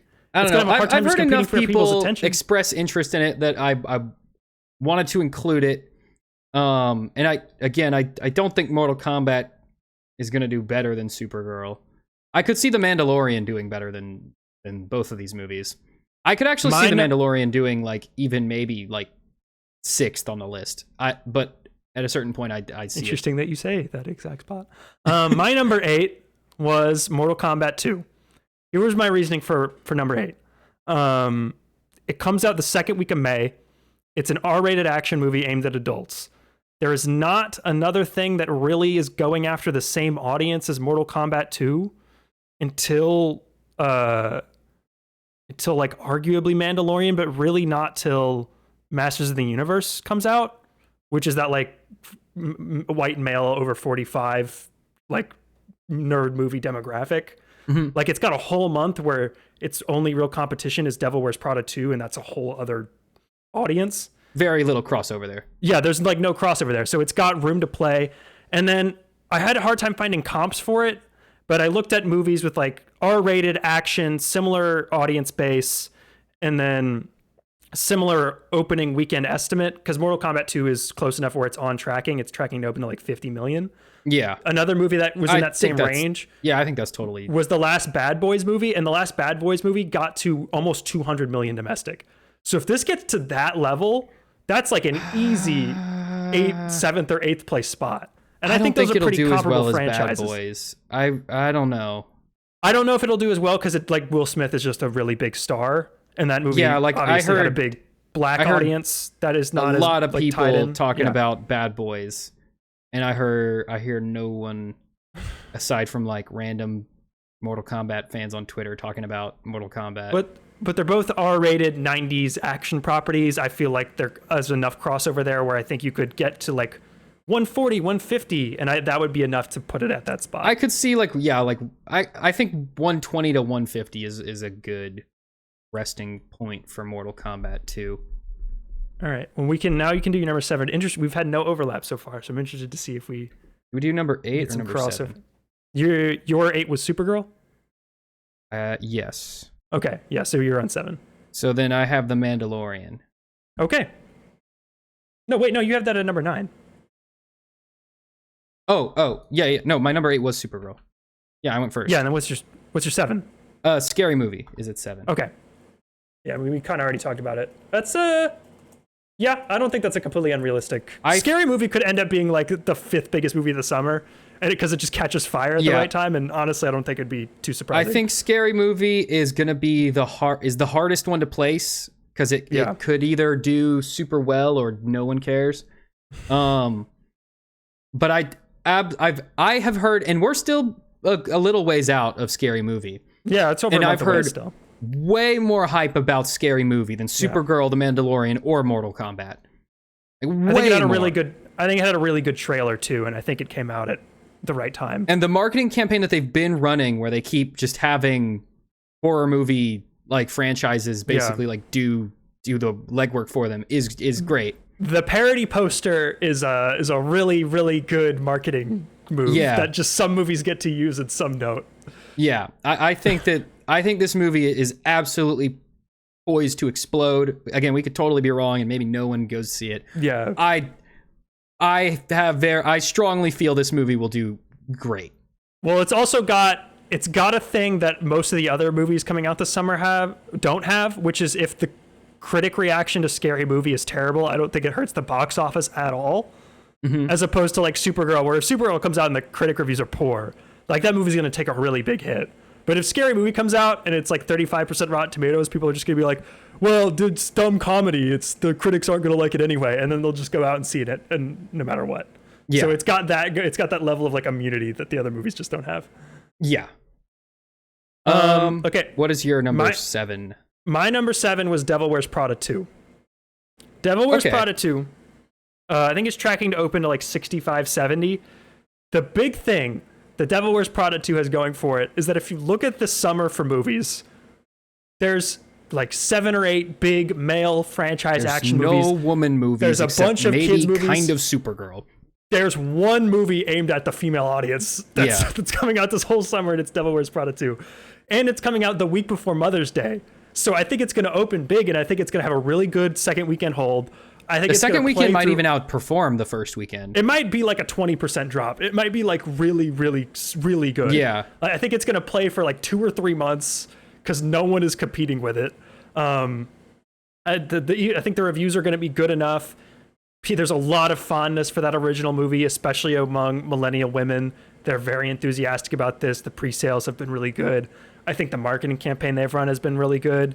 And then people just love these actors, man. Who doesn't like Meryl Streep and Stanley Tucci and Anne Hathaway and Emily Blunt just kind of talking in rooms while dressed in fancy clothes? Yeah. This is and just she's a thing also people in enjoy. Mother Mary soon. Oh, it already came out. Oh, never mind. It's out already. I saw it. I liked it a lot. Oh. I know a lot of people didn't. Yeah, I want to go see it. I just didn't know when Yeah. it was coming out. Apparently it's out now. Yeah.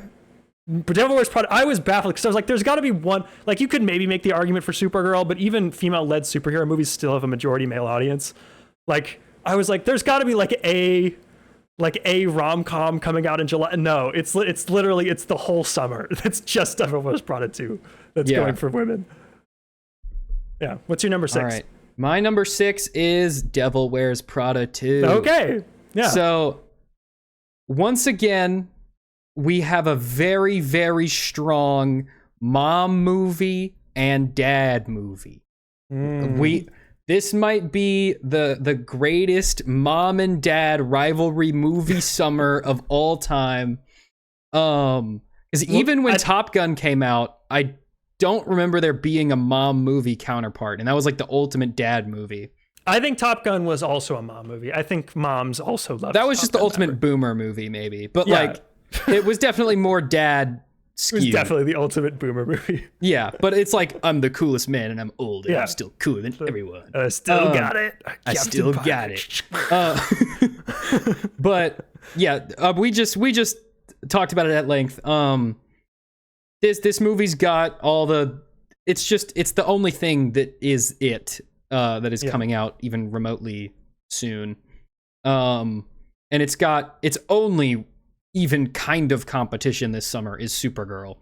And which even then doesn't come out till the end of June. So the it's like only 2 months. thing that those two movies have in common is that they are both about women. That's about it. So like even then there's not a whole lot of interplay there. And I don't see a world where a person who wants to see both movies can't just see both movies. Because they come out far enough apart that should be doable. Not a problem. Yeah, so that's my pick for number 6.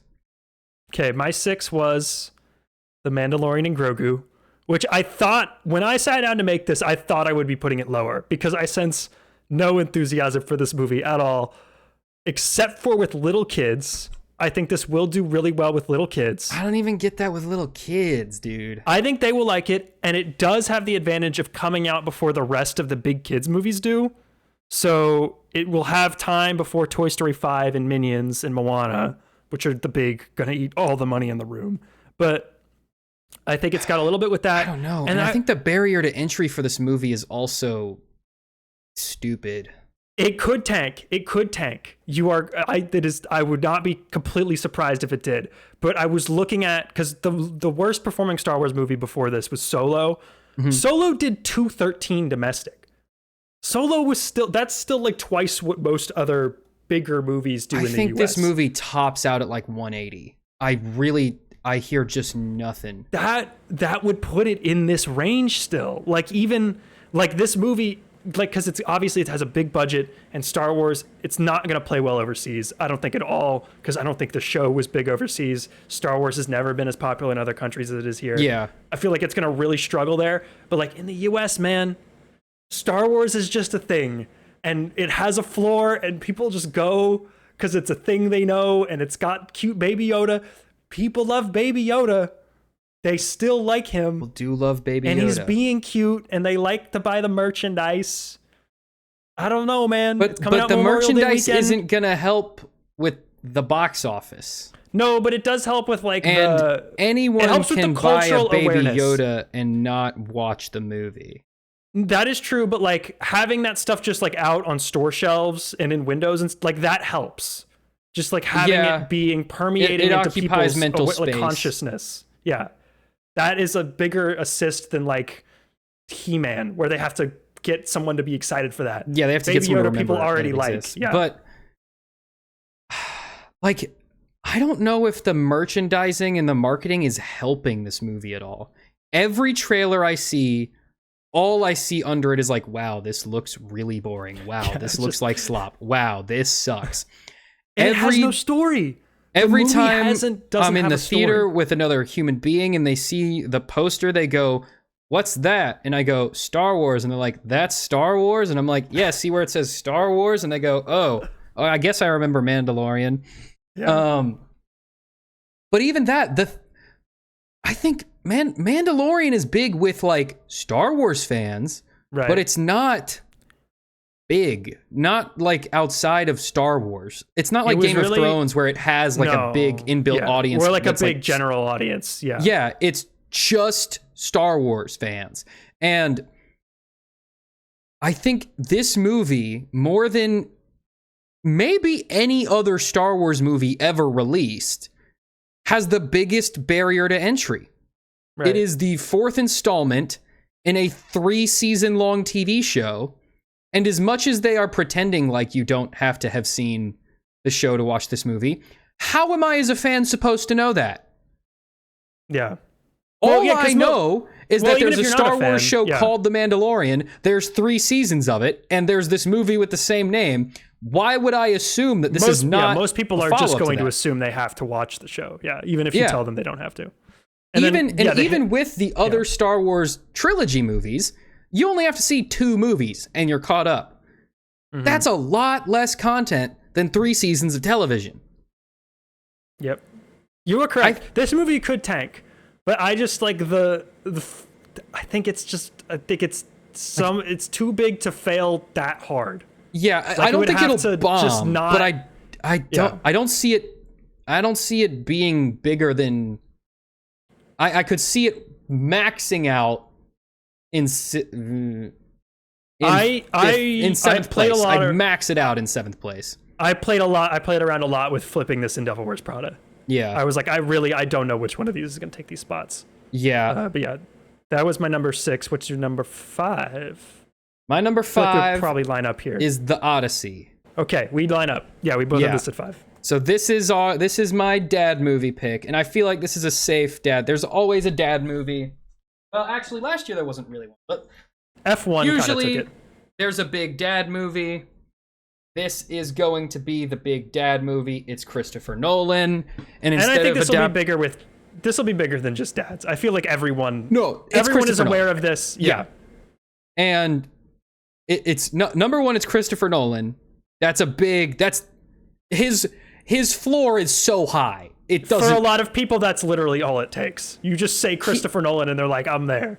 Oppenheimer did big numbers. It's the biggest movie of his career. That was a movie by an action movie director where all that happens is dudes in old-timey hats sit around and talk about physics. This is 3 hours an long adaptation black and white. of the story that invented things happening. Yes. So that, I think, this could honestly go higher, circumstances permitting. It would have to be really crazy for it to go any higher than this, but I don't see it going any lower. It would be insane for Devil Wears Prada 2 to beat The Odyssey, in my opinion. Although they both have Anne Hathaway, baby. It's totally possible. And like, dude, Tom Holland, Zendaya, it's got every famous person in it. Punisher guy. Literally, Robert Pattinson. Every single celebrity that Matt Damon is had still a an big open star, slot or was shooting a movie that Charlize isn't as Theron. cool, cleared their schedule to be in this. Yeah. It's got everybody in it. It's going to have, it's the first movie shot entirely with IMAX film cameras. Which is crazy. Yeah, it has IMAX exclusively for like 3 weeks, and all of those showtimes are going to be sold out that entire time. Oh, for sure. Yeah. It's going to be giant mythical action sequences. I think it's going to play really well overseas. I think we're not talking about, but like in terms of just like in the success of the movie in general. But yeah, I think this is gonna be the event for which the entire like movie internet talk sphere that is centered around unites for. Yeah, because this is the thing that the normies like. It's a big summer blockbuster from Nolan. It's a thing that all the people who just like celebrities enjoy because it's got all of them in it. And then it's also a big every thing, celebrity. All the cinephiles support it because they all love Nolan and they all love how good the movies he makes are and how good they are. The only way I could see this dipping lower is if it ends up being like a weird high concept version of the Odyssey and you lose the normies. Right. That's the only, and that could happen. I'd say there's like a 10% chance of that happening. But if they don't play it too weird, I think it'll be fine. And Nolan doesn't usually get that weird. Like, he would have to get A24 Tenet, weird. I guess, is the weirdest he gets. Yeah. Tenet is, like, Inception. And that's mostly weird because you close. just can't hear what anyone says. Yeah, like, Inception is, I think, probably the, like, wacky, like, craziest conceptual thing that he's done. And even that is not that crazy. Weird. Yeah. But it's also, like, this is... As like Nolan is the only filmmaker who could do original movies on this scale, but this is IP. Everyone knows what the Odyssey is because everyone had to read at least parts of it in high school. Like every single person in the United States has at least a vague understanding of what this is about before they even see the trailer or look at the poster. You just tell them there's an Odyssey movie coming out. They're like, yeah, I know that. I remember that from 9th grade. Okay. Yeah, so we both have Odyssey at 5. We just hyped it all up to put it on the middle of our list, but the other 4 of these are so big that you'd have to be the Avatar to pass them. Yeah, so even then, there's a chance Avatar even might lose. All right, so I'll go with my number 4. Right. My number 4 is the live action Moana. Okay. You are probably right here. I probably put it too high. I think this movie is going to make like $800 million. I think that's about where it should be. Moana 2 was famously super duper awful, and it made $1 billion. Yep. Moana 1, to this day, I think, is still the most streamed movie on Disney Plus, like every month. Yeah, and it's correct. Not even remotely close. I think... Yeah. Zootopia briefly overtook it when Zootopia 2 was coming out, and then immediately I think Moana just took her spot back. Even if this, I spec it right with Moana 2. This is just going to be worse Moana, and we already know exactly what that looks like. Because Moana 2 was just worse Moana. And it made $1 billion. So this will probably be worse Moana and make $1 billion. And the dumbest part is, Moana 2 did 0 reputational damage to Moana at all. Yep. And they're trying to gaslight us into thinking it's good. It's not. It is not good at all. You just haven't seen a good movie in so long, you forgot. Yeah, no, that one is one of the 3 movies a year crowd thought that movie was fine, and anyone who saw more than 5 was like, this is the worst movie I've ever seen. Anyone who's just seen more than 5 movies, it's like, this movie sucks big booty holes. Everything you just said is correct, which is why I have it slightly higher than you have it, because my number 4 is Minions and Monsters. The third. Okay. I have that movie. A little high. I might have put Minions a little too high, but I'm confident. It's not, I'm not uncertain about Minions. It's the one that I put under it that I'm uncertain about. Yeah, so I went into this list expecting Minions to be higher than Moana. However, I looked at the box office domestically, and the last 2 Despicable Me movies, Minions: The Rise of Gru and Despicable Me 4, both got to about 370. And Moana 2 got to like 420. So I don't think this one is going to be up from the last ones. I think there will be another decline. It'll be a slight decline. But I don't think this is a franchise that's necessarily like on the up and up, especially since the last Minions movie had the benefit of the Gentle Minions TikTok trend, which actually did have a statistical noticeable effect in the movie's performance, and it'd be really hard to recreate that. So yeah, I don't know if this, obviously it's going to clean up because it's Minions and these movies come out, and parents just show up in droves with toddlers to see them. Have you considered that they named the main one Dick, and that might just get the Gentle Minions people back in the maybe theater? Honestly, that kind of thing, that does help, because it means that the parents will tolerate it more when they take them the third or fourth time. All the posters just say Dick in big black letters, and that's it. That isn't nothing. That kind of thing helps. That's what I'm saying. Like, that is exactly the type of thing that appeals to the like memer crowd who would go see this movie ironically. Because the opening weekend, you're locked in with that regardless. They're always going to open because there's always parents and their kids who are there to take it. If it's got stuff for adults to where they aren't like completely annoyed by it, then they will take their kids a second or third or fourth time. And that is how these kids movies just farm infinite money, is those repeat Does this movie viewings. make any sense within the Minions lore? No. Does it matter? Cares? Not even a little bit. These don't have to be good. Tiniest bit. It does not matter.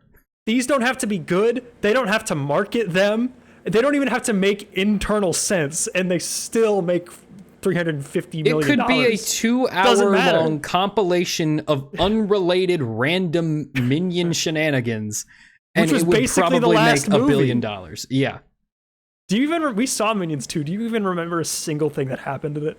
They like got big and fought a dragon, I think, in China. Oh, was there a magic amulet? There was a magic something, and they fought something because it turned. I remember one of them. They was were like animal on a motorcycle. Minions. Yeah. They were like zodiac signs. They were turning into like zodiac animals, and they fought. There was like They fought something in China. Something in China. They fought it. This doesn't even matter. The kids could have this recollection of it, and they'll still show up. Even a little bit. Oh, I think Gru wanted to be like in the villain league. And then right. Yes, you're correct. Yes, there was the team of villains. That was the loose thread that tied the random Minion shenanigans together. And that movie, because of COVID, that trailer played for like 3 years, and I still don't remember anything that happened in the movie. There's the Minion on the bike, and he rides the bike. Yeah, I remember one of them was on a motorcycle. Yeah. No, it was a bike. That's it. He was like riding a tricycle, but he was riding it like super fast. Apparently I don't even remember that then. Yeah, he was on a tricycle, and he rode it like through the desert and through the ocean and like all over the place. All right, anyway. What's your number 3? My number 3 is Spider-Man. Okay. I have Spider-Man Brand New Day at number 3. And I was looking, I'm looking at Spider-Man box office. It's never made less than $1 billion adjusted for inflation. But also, neither of the Minions. So you have this. So okay, you have 2 movies. So here's the issue. Really interesting. Here's why Spider-Man, I think, might lose to Minion, because this is, I guess, slight spoilers for my next slide. Yeah, I mean, but I can't really explain Spider-Man's placement without explaining my Minions placement. It's been a while since we got a Marvel, but there's a lot of other 4 years since the last MCU movie. Yeah. We still have Supergirl and The Mandalorian. If those do well, they could etch into Spider-Man a little bit. If those do well even at all. We have The Odyssey coming out, which is another big blockbuster movie. It's got Tom Holland in it. It's got Zendaya in it. It's got all the cast of this movie in it, basically. Yeah, including John Bernthal. 3 of the primary cast members from this Spider-Man are in The Odyssey, which comes out 2 weeks before it. Yeah. I think The Odyssey might eat into Spider-Man quite a bit, especially since it's going to be not at least opening in IMAX. Yeah, it won't Odyssey have IMAX has that unlocked for 3 weeks. Mm-hmm. It's totally beating Moana. Spider-Man is? Yeah. I think Spider-Man beats Moana always. Yeah. Again, they've never made less than $1 billion. Moana kind of ekes into $1 billion.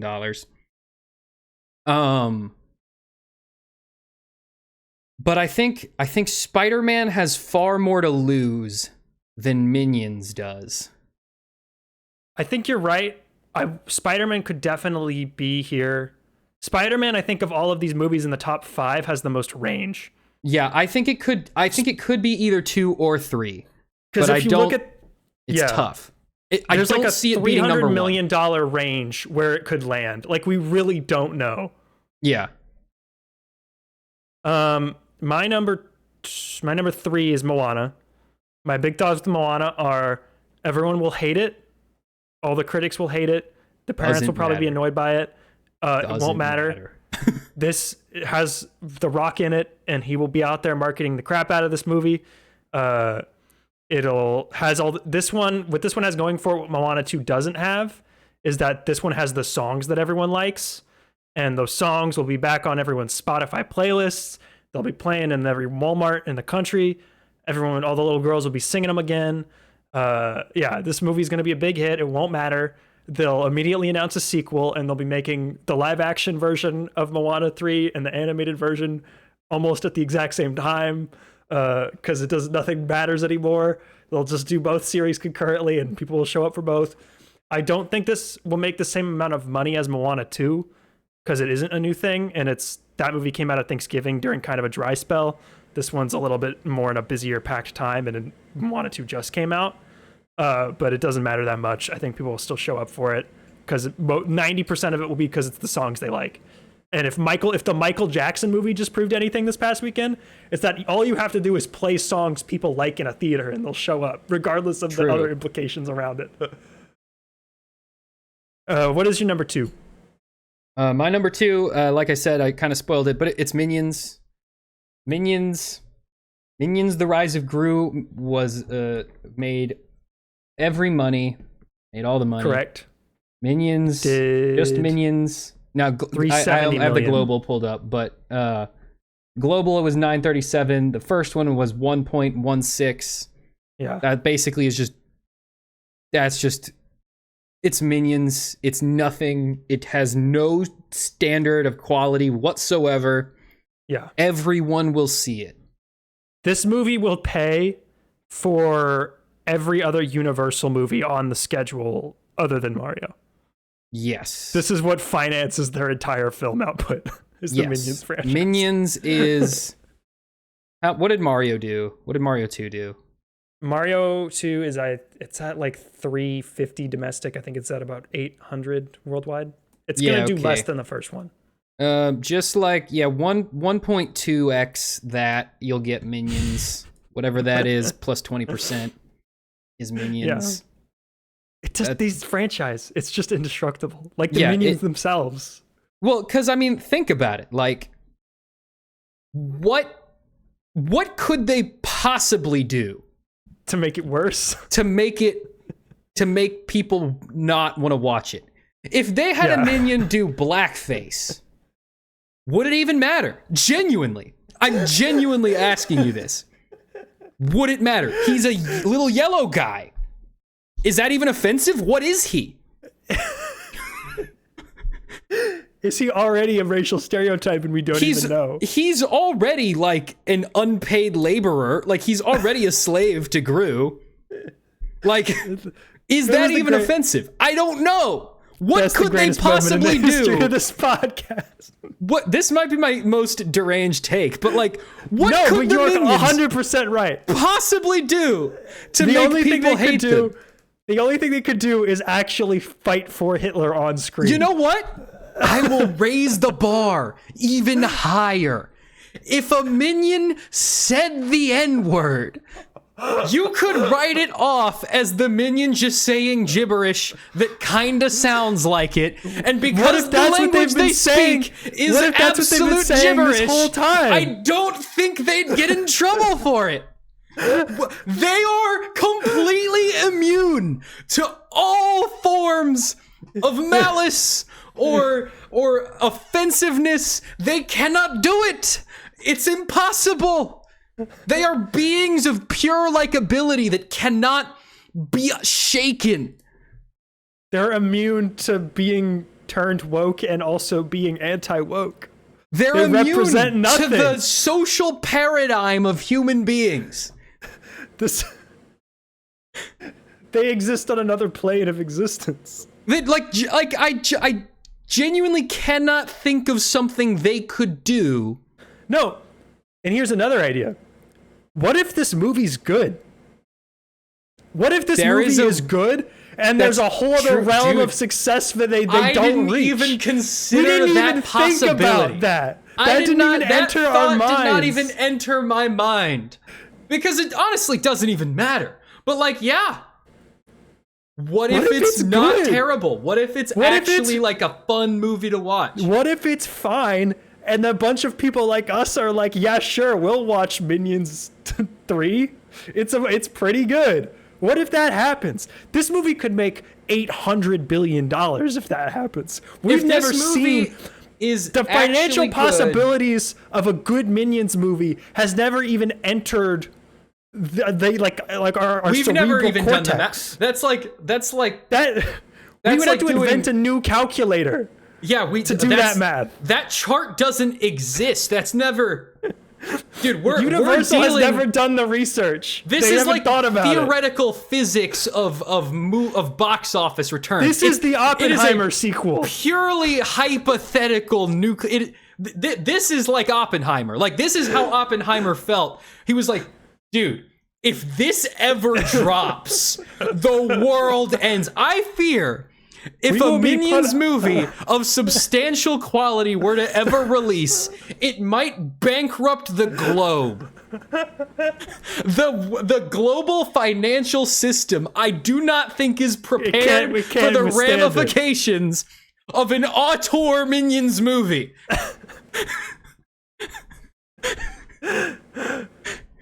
Yeah, it'll make $400 million. Yeah, the point is, it's gonna win. It wins. I have at number 2, I have Toy Story 5 at number 2, which tells you what my number 1 is, which we can get to in a second. But Toy Story 5, the last 2 Toy Stories, both made over 400 million. I expect this to do the same. This is the biggest kids movie of the summer. It'll also probably, I would put money on it being by far the best kids movie that's going to come out this summer reviews wise. People love Toy Story. This brand is also pretty much vibranium. It's unbreakable. Lightyear happened, but no one remembers it, and I don't think that's going to affect this at all. And then also, what we just talked about with Minions, this movie has an incredible premise. It's a super easy, super great sell, where a lot of people who, even if they're like, oh, Toy Story 3 was a good ending, Toy Story 4 was a fine ending, Toy Story 5 being the toys confront iPads, instantly unlocks it, gets it in seats. People are sold. I was sold when they announced that was the premise. I was like, oh, that's a good idea. That's a great idea. I like it. Early buzz is that it's fantastic. The trailers are great. I think this is just going to make even more than the last one. I think people are really excited for this in a way that they aren't excited for a lot of these kind of like just run-of-the-mill printing money sequels. I think people are really curious about their take on this. And I think it'll be really good. I trust the people they have involved with it. Yeah. Okay. Are we on our number 1s now? Yeah, yes. I think we are. So yeah, I mean, you have it at number 1. So yes, I have Toy Story 5 at number 1. The last 2, adjusted for inflation, made well over $1 billion. Like, more so even than Spider-Man. Toy Story 5 is not just a kids movie. Toy Story as a brand is not just a kids movie brand. They are the name brand kids movie. And they set the bar for what children's animated movies, specifically 3D, are capable of doing. It's really that simple. They are the first, they are the top dog. And they've been around for 30 years. So they are Pixar's name brand. They have 30 years of nostalgia backing them. Even though the 4th one wasn't very good, guess what? it made $1 billion. Well, and it was the worst one by far. But and it wasn't still like wasn't even that bad. It was pretty good. No, and people didn't hate it. People generally liked it. So this is a brand that has always been consistently good in the general public's eye. Toy Story 4 is not a bad movie. No. It goes on a little too long. It didn't need to exist. Its greatest crime is that it sullied the perfect ending of the third movie. It's like, oh no, you made a really good follow-up to a movie that is basically flawless. Boo-hoo. And this has an infinitely better concept than, I would say, even Toy Story 3 at this point in time. I think Toy Story 3, in its time, better concept. But at this moment in time, this is the most interesting possible direction you could take this. And this is a really cool... They really should have done this a long time ago. They probably should have done this with 4. I actually, hot take, they should have done this with 3, and 4 should have been 3. 3, I think it would have been... Because 3 was 2010, it would have been video games. Been a little early. Yeah, it would have been video games. But it's the same exact premise. It's the same exact concept. It's like the technology is taking all the kids' attention. What are the toys for now? Because when Toy Story 3 came out, that was already an issue that a lot of it, like TV shows and movies were running into, is that like video games were the new hotness and toys weren't selling super well. And that's only gotten more exact. The only toy company that like still does anything is Lego, and that's because they don't sell to children; they sell to 40-year-olds. Collector brand, yeah. They became like the Apple of toys. So I think Toy Story 5, and another reason why I put it at number 1 is because of Inside Out 2. Right, that's a good point. I feel like Inside Out 2 we both kind of didn't see coming as like the number, because I think was it the number 1 movie that summer? It was summer of 24 is the number 1 movie, and it was the highest grossing animated movie of all time when it came out. Yeah, just quietly. It was like random out of nowhere that the Inside Out sequel was the biggest animated movie ever made. Yeah. Now the fact that Minions is also coming out is, I think, threatening to Toy Story 5. It comes out 3 weeks after Toy Story. But I think parents will pick this over Minions for 2 reasons. 1, they saw it as a kid. Right. When they were the same age as their kids. 2, this is seen as a more real movie. Minions is brain rot. Toy Story's real. Toy Story's a real movie. But it has that infinite replayability, drop your kids off for an hour aspect, while also maintaining Toy Story 5 is the hypothetical what if Minions but good. Yeah. Because you can watch it with them 3 times and not hate it. Yeah. And you can also drop them off at the theater and just leave and, go drink wine while they watch it. And either way, it's fine. Yeah. Yeah. So that's why I put Toy Story 5 at number 1. The top 3, I could totally see being in any order, honestly. I agree with you. All it takes is one of these has to just get hotter than it seems right now, and it's number 1. Yeah. Because my number 1... I assume is Spider-Man. My number 1 was Spider-Man, and I was looking at it. I was looking at the box office for the last couple Spider-Man movies. Spider-Man Far From Home did $391 domestic, and Spider-Man No Way Home did $814. Now, Spider-Man No Way Home, that was an anomaly. That was a freak anomaly, even for Spider-Man. Yeah. Right. It had all 3 of the Spider-Mans in it. It was a once-in-a-blue moon event. It's not going to happen again. It's not going to happen again.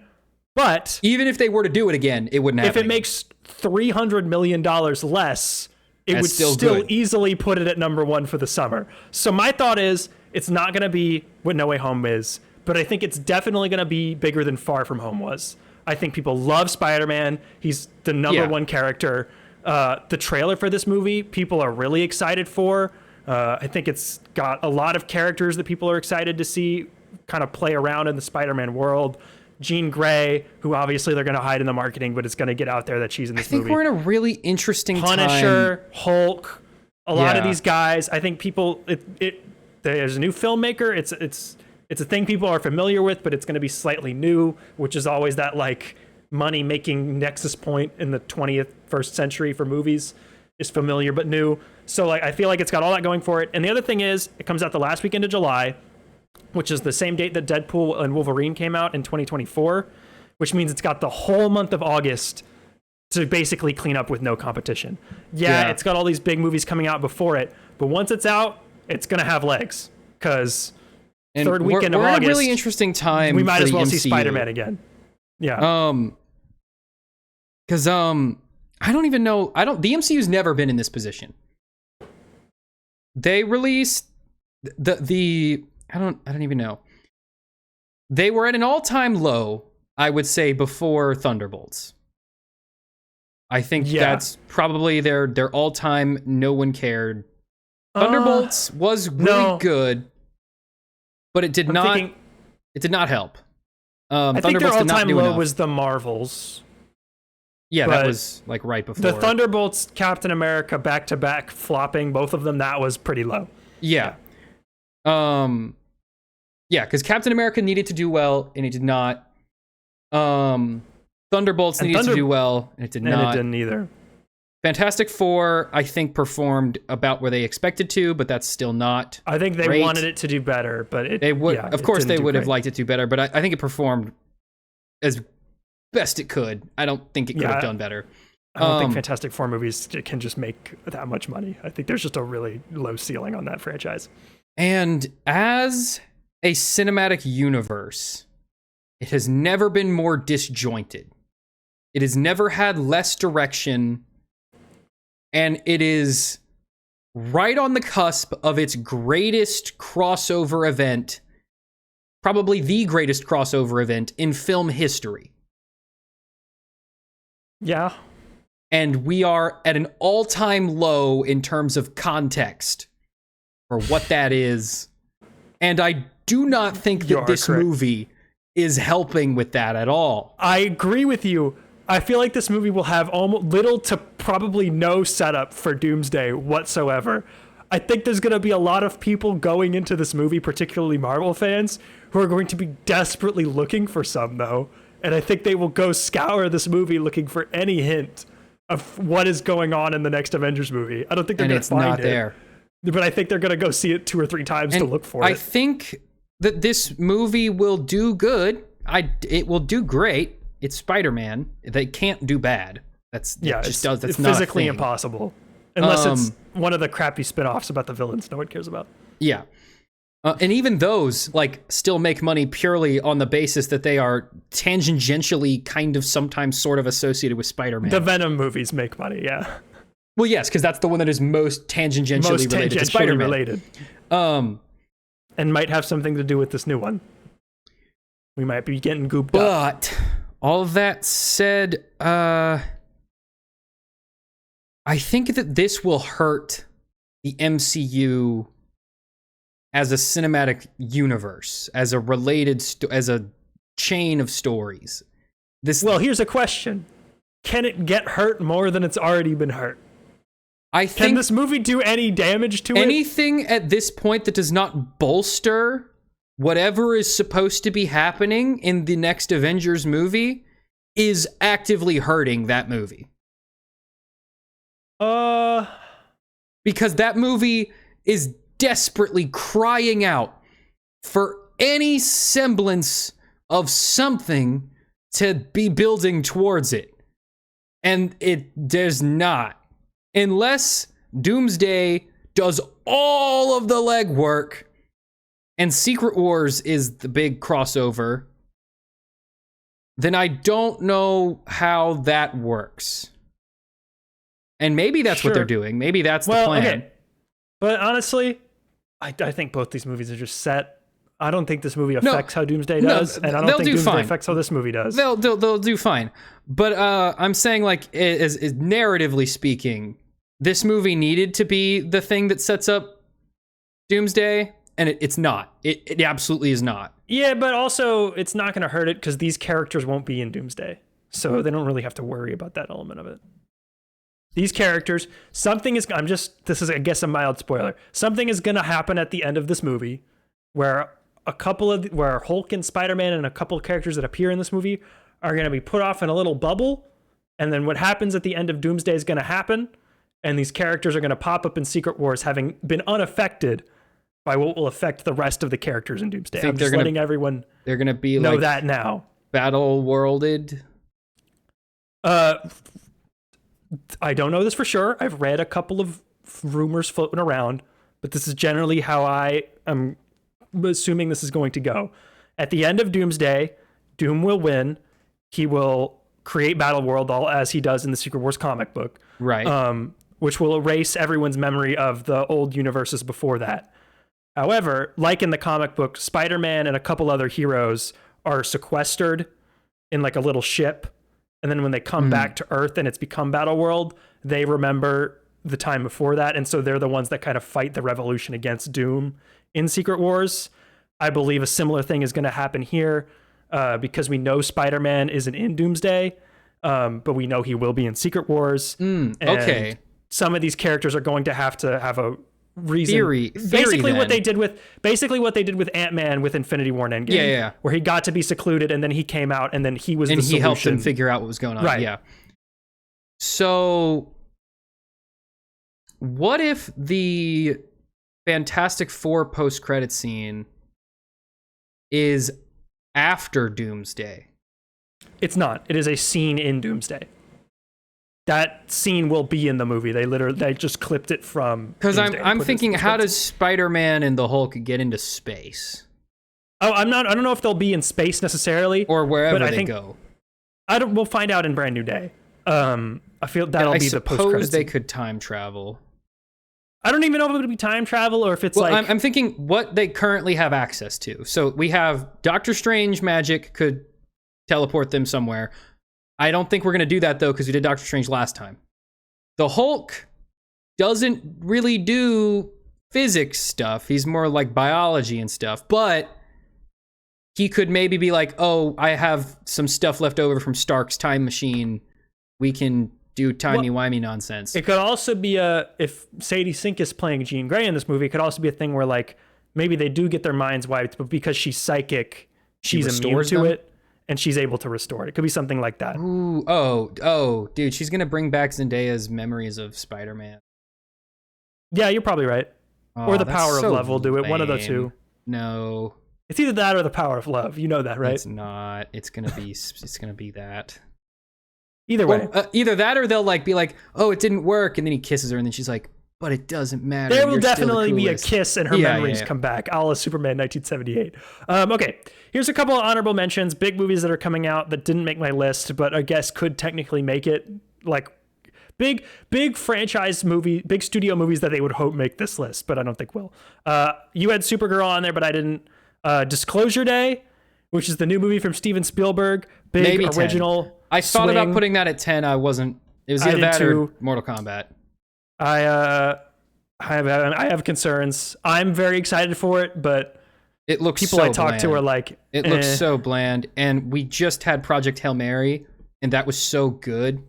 And I don't care about another space movie right now. Yeah, it's gonna be a real test of how much like real power does just the name Steven Spielberg still have.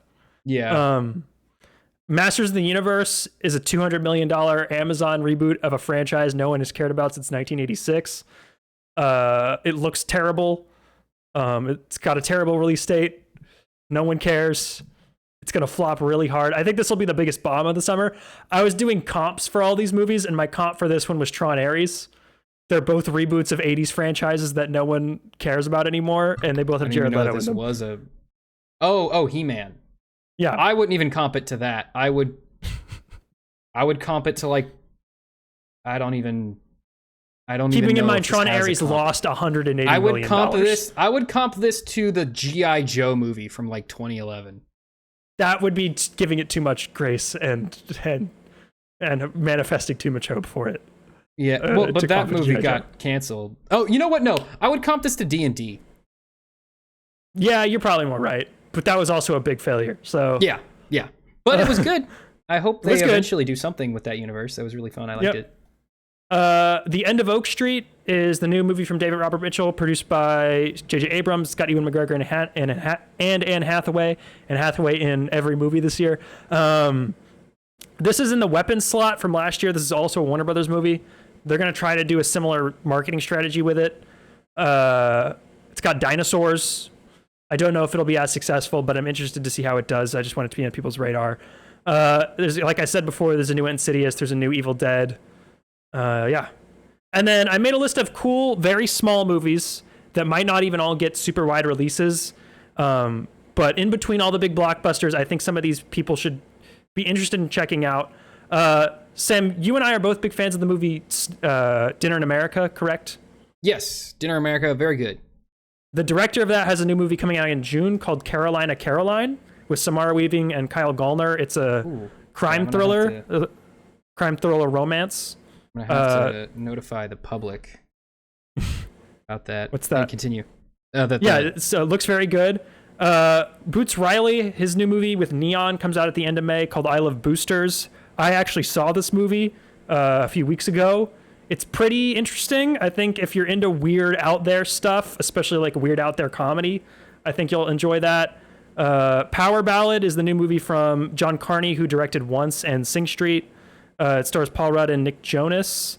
That looks pretty good.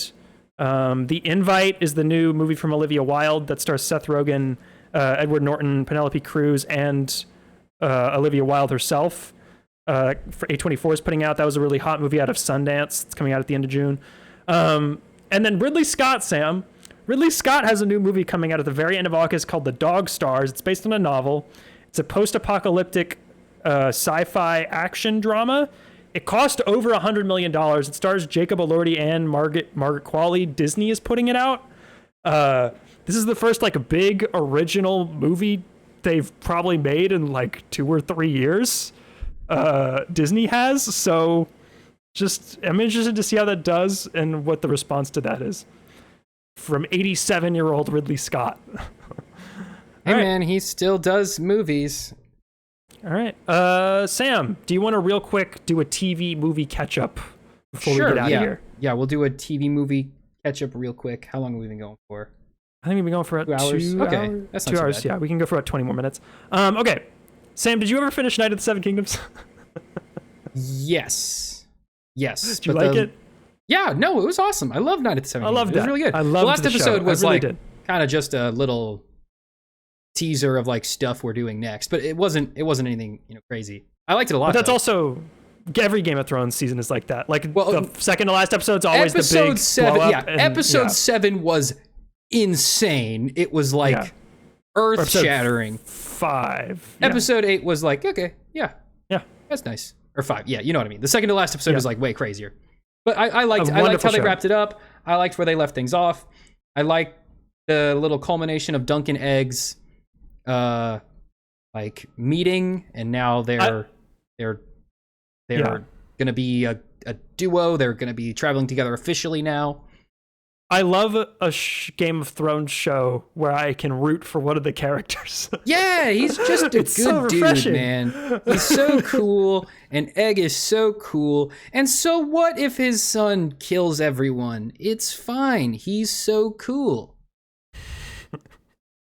It's okay. It's he was not nice his when he fault was a that little he boy. bangs his sister and has a gross incest son who kills everyone. Low key though, like I know Egg would die too, but they just need to kill all these Targaryens, my man.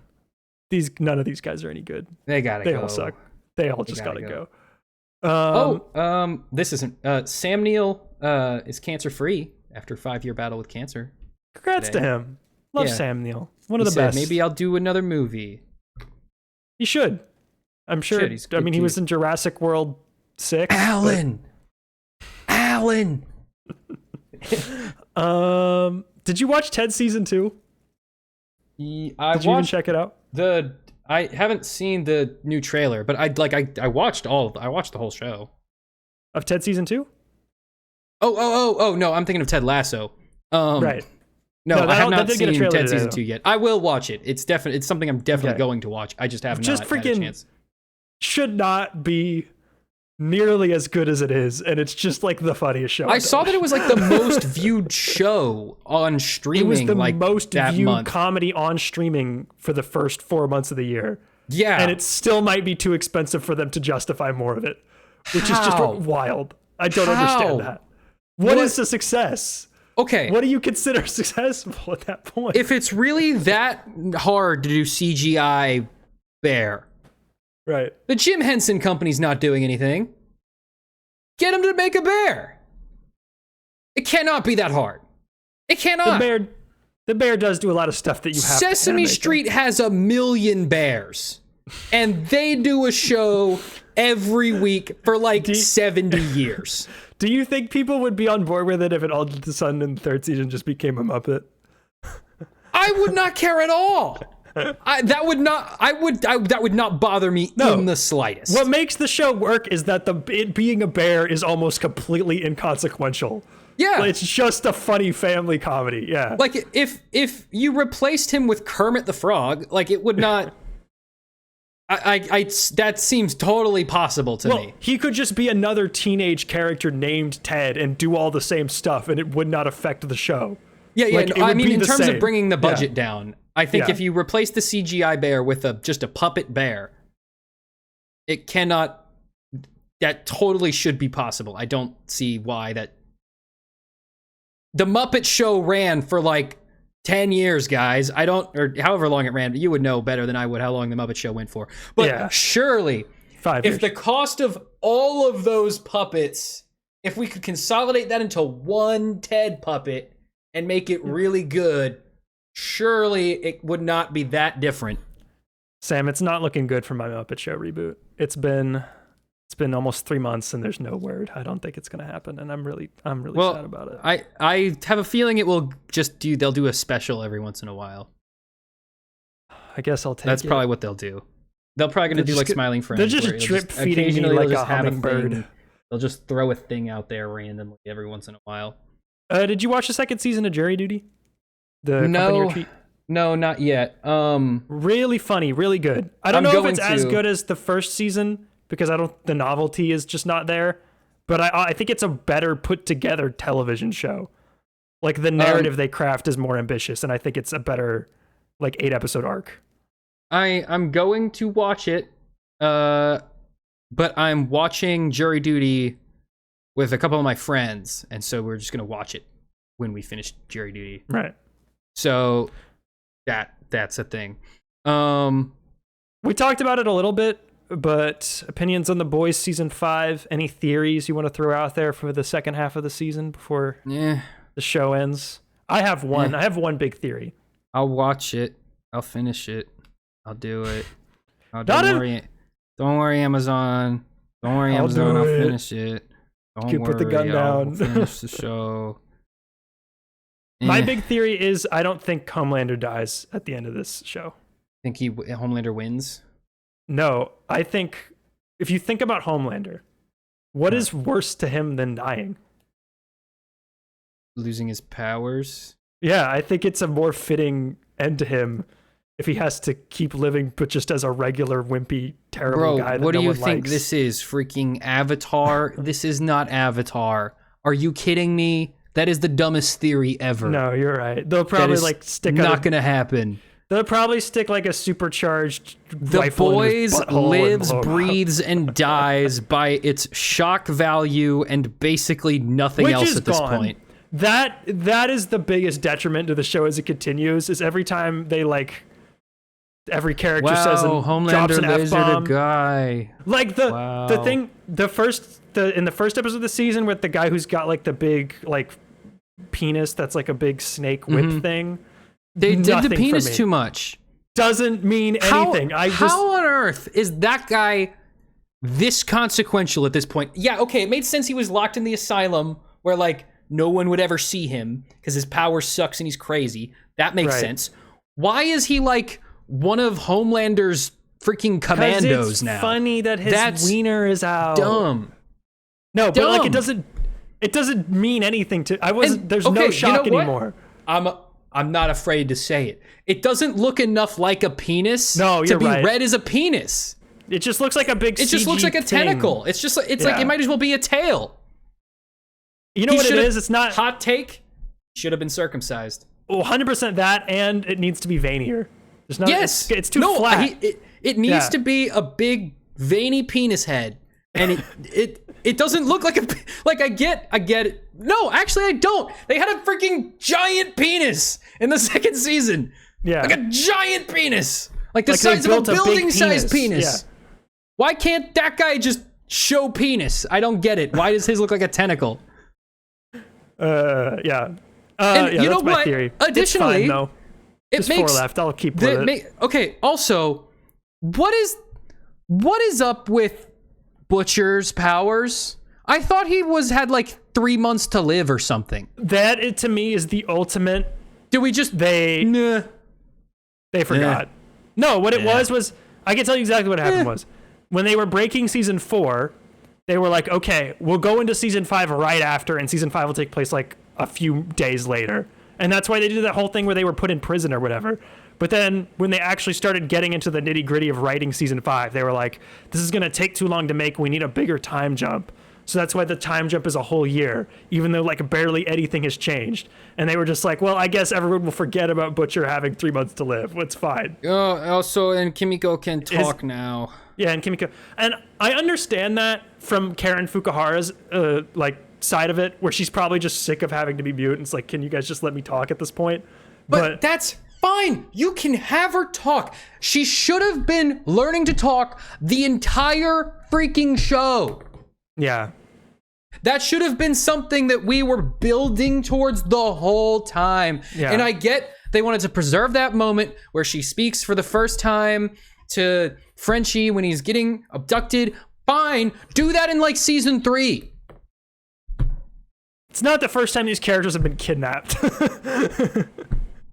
No, and it's not the first time their lives have been in danger either. It's dumb. And the thing where she's just like super vulgar. I was like, as soon as she said super a word, vulgar and horny all the time, and she did not. As talk soon as that I way heard when she was gonna be able to, as soon as I heard she was gonna be able to talk, it was like the bit's just gonna be that she's super vulgar. She talks like a trucker, and she just does. It's like, okay, wow, great. That's so cool. Real creative, guys.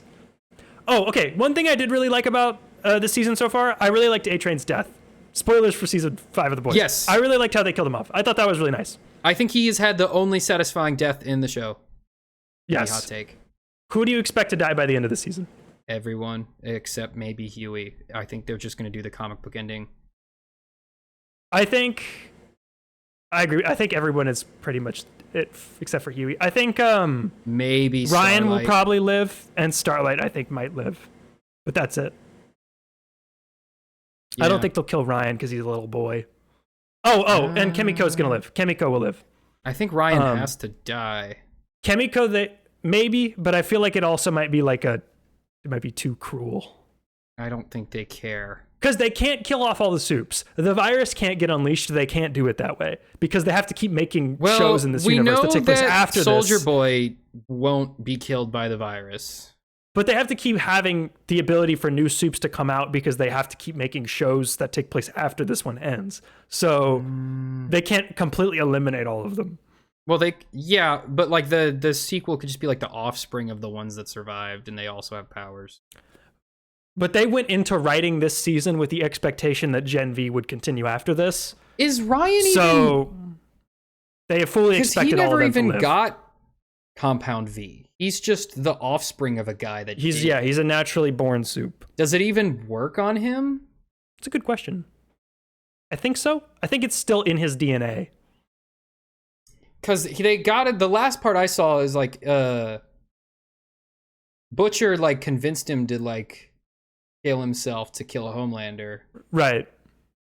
But I could see them doing it like, oh well, since he was born with powers, it's different.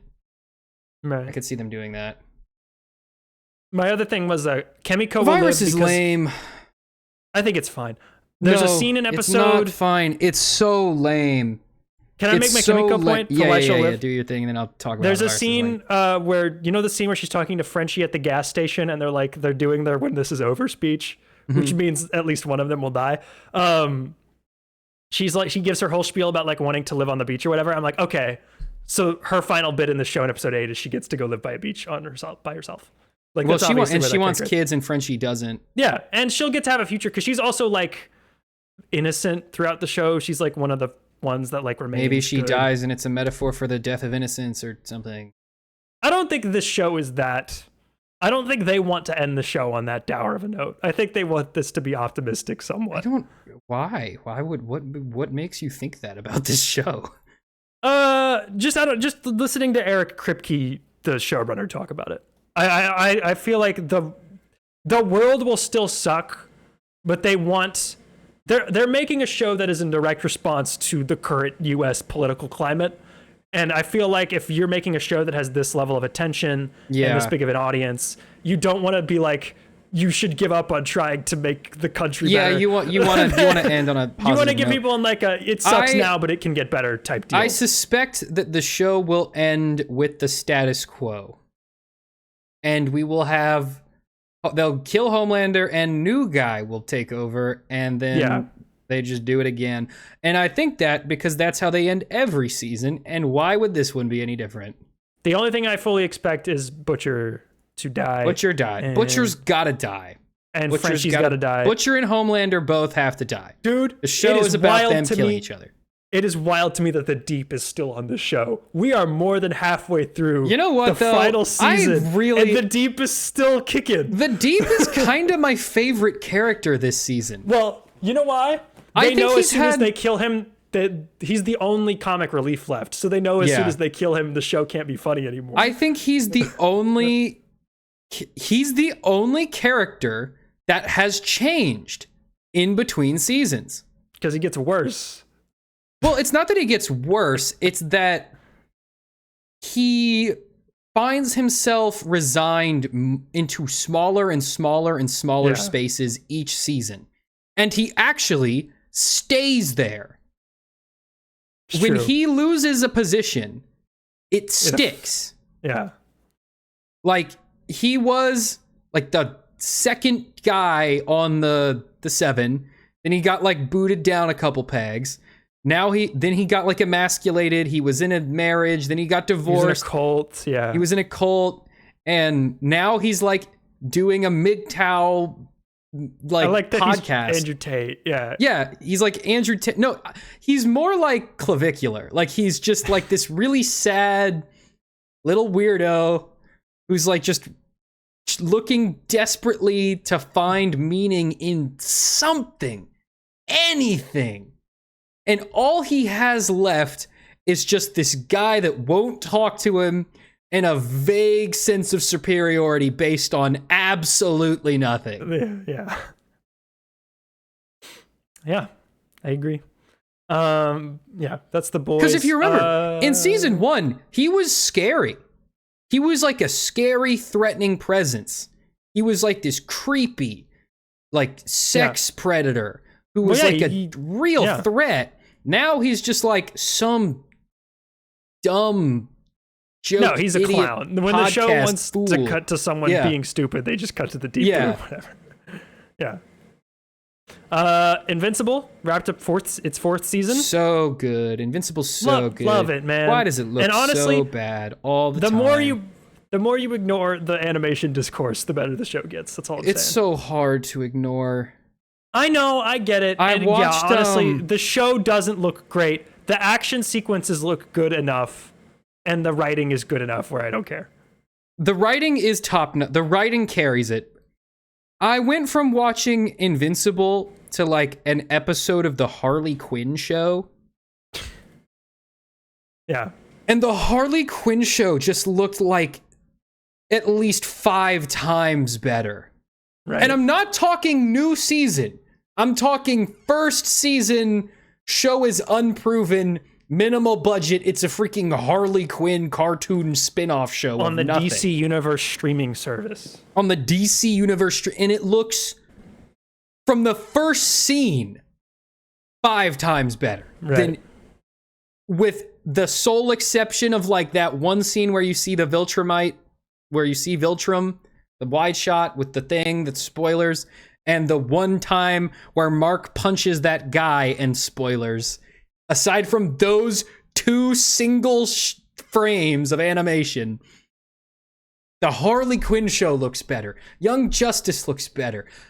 Every freaking the freaking Mighty Nine, the freaking spin-off of Vox Machina looks way better. And you know what the thing is that for some preposterous reason, Amazon decided to air both The Boy and The Boys at the same time. Like both the episodes dropped on Wednesdays. Yeah, Invincible was higher up on Amazon's own viewership charts, like their own top 10. It's a better show. It's a way better show. Well, which means it's a bigger show. It should be. Probably one of their biggest shows outside of like Reacher. But the fact that it's that big and they spend so little money on it is insane to me. Did you see? And I guess obviously it's validating for them because they know it doesn't matter. They could continue to cheap out on it and it'll still generate viewership. But have you seen the supposed comments from like the staff? No. So there was a comment. Someone on Twitter as well as on YouTube left some comments claiming to be one of the compositing people on Invincible. Okay. And they said that the team consisted of them and 3 others, which would explain why there is no compositing in the entire show. Yeah, no, they're super cheaping out on the animation people. There's 4. That team should have 100 people on it. Yeah, I mean they're clearly working on like the slimmest possible margins, like physically possible. And I don't get it. Why? Because Amazon knows that they can just keep making it cheaper and cheaper. And I know that they know that, but why? They spend more on Mighty Nine. Save money. What even is that? But they're not saving money because they're spending it just on other things that don't make any sense. What they need to do is just cancel the TV show Citadel, which costs $500 million a season to make. That's what I'm saying. Like they're not afraid to spend a lot of money into the Invincible. They're just afraid budget. of spending it on their tentpole series. No, and I don't know how like the financing works. I don't know if like Amazon is paying Skybound or whoever, and Skybound is just like pocketing like 75%. What is this animation studio? What is the studio that is actually animating it? At this point, dude, is it their fault? What's going on? Yeah, you look that up. They claim it to be a time constraint issues. They claim that because they make the show every year, there were animation is 4 freaking years between the first 2 seasons. I'm sorry. No. Wrong answer. You know what other show had 4 years in between seasons? Yeah. Freaking Arcane. Every animated cartoon on cable television for 20 years had yearly 22 episode seasons with better animation quality. That's all I'm saying. Again, Young Justice. Not even Young Justice, brother, like Clone Wars. And okay. Early Clone Wars is rough. Batman the Animated Series from 1993 has better animation than the show. 100%, okay, and they did literally all of that by hand on paper. Okay, I don't need showrunners. I want... Who animates this show? Okay, I'm seeing under production companies Skybound North, Wind Sun Sky Entertainment, Skybound I believe Animation. they do it all in-house, which is a big problem is they don't have experience. Skybound seems to be the people who animate the show. What else do they do? Well, Skybound Animation on the Invincible Wikipedia page is not a hyperlink. It doesn't go to anything. This is the only thing they do. So as far as I can tell, this is all they do. Mm-hmm. How? But I don't understand. I don't understand, Mark. I don't understand. Anyway, I like this show a lot, and I'm happy that it does come every year. It's fantastic. Because I love watching it. It is probably the best animated superhero TV show right now. Definitely maybe in the top 3 ever. I don't even know what I would put above it right now. BTAS. I don't know what that is. Batman the Animated Series. Yeah, I haven't watched that. Maybe Spectacular Spider-Man. and that's probably it. For me, maybe don't say early it. Young Justice back Okay. before I saw any other Justifiable shows answer. that were better Yeah. superhero shows. Early Young Justice is still peak, bro. It is. First two seasons, so good. bangers. And then they made more. Well, Daredevil, those were still. They just. It has Korra syndrome, where they were like, I don't know if you'll get another one. Figure it out. Season 3 is a giant mess. Season 4 Season solid. 3 is super weird. Yeah. I agree. Daredevil Born Again Season 2. Are you even remotely caught up on this? Do you care at all? What season 2? Daredevil. Oh, I have not watched it. I will. I just haven't. Okay. I like it a lot. Much better than Season 1. Getting better with every episode. I actually really like where they've taken the characters this season, but I'm sure we'll come back to it when the season wraps up. Yeah, I'll binge it. And then that Maul. might be something I watch over the summer. My semester's coming quickly to an end, and when I'm bored and have no work to do and no school to do, I'll catch up on all my. Maul. You care about Maul? Maul I will catch up on imminently. I just have not had time. Great to do so. action sequences on Maul. I wish the character stuff was a little bit more in depth, but like it a lot. I think what they're doing with Maul, I think Maul is probably the most interesting character in Clone Wars, in the whole Clone Wars like expanded mythos. I agree with you. That's why I wish he had a little bit more screen time in the show. Okay. So I made this deal with a couple friends of mine. Right. I watch My Little Pony with them. They watch Clone Wars. I felt like that was a fair trade. Are these friends in preschool? No. Who are these friends? These are friends these are college friends. I will say surprisingly large numbers of direct parallels. We do 2 on and 2 off. We do 2 of each back to back. Constantly things happen and we're like, we just saw that happen. Are you Clone doing Wars. all of Clone Wars or are you just doing like select arcs? I'm skipping the Jar Jar episodes and like the ones that where just nothing happens. Like you better watch them droid episodes. Oh, it's the best arc in the show. No way. Absolutely not am I watching that. No way am I ever watching that arc ever again. We just got to the Savage Press. He's been introduced. We just got there. That's where we are. That's the apex. That's the Clone Wars apex. The next arc up is Mortis. Which is in my top 3 Clone Wars arcs of all time. Also, the Savage Press arc question. It's really, really good. I didn't remember it being that good. At some point we should power rank the Clone Wars arcs. We should. I would be totally down with that. But yeah, for me the top 3 are Mortis Gods, correct, Umbara, yep, and War for Mandalore. I think those are. I agree. Not even in this. Maybe even in that order, not like reverse order. Siege of Mandalore might be like the 2nd or 3rd best Star Wars movie. Yeah, I think it is. Yeah. It's just like there's nothing, and maybe this is like you have to be watching the show for like 10 years to really get the full. But like, man, dude, watching that feeling I got when it dropped, when that camera pans over the frozen Venator class cruiser, and it's been buried by snow, and the sad music is playing. And then you see Darth Vader pick up Ahsoka's lightsaber. And he lights it and it's blue. And you see the blue blade and it reflects in his goggles. And you see the owl circling in the distance. Dude. Some of the best freaking crap ever made right there. That's what I'm saying. Like, can make them Andor is obviously the best, most consistently good Star Wars show of all time. Right, it's the best thing they ever did. But the reason why the peaks of Clone Wars are right there, man. Yeah. They're right there with it.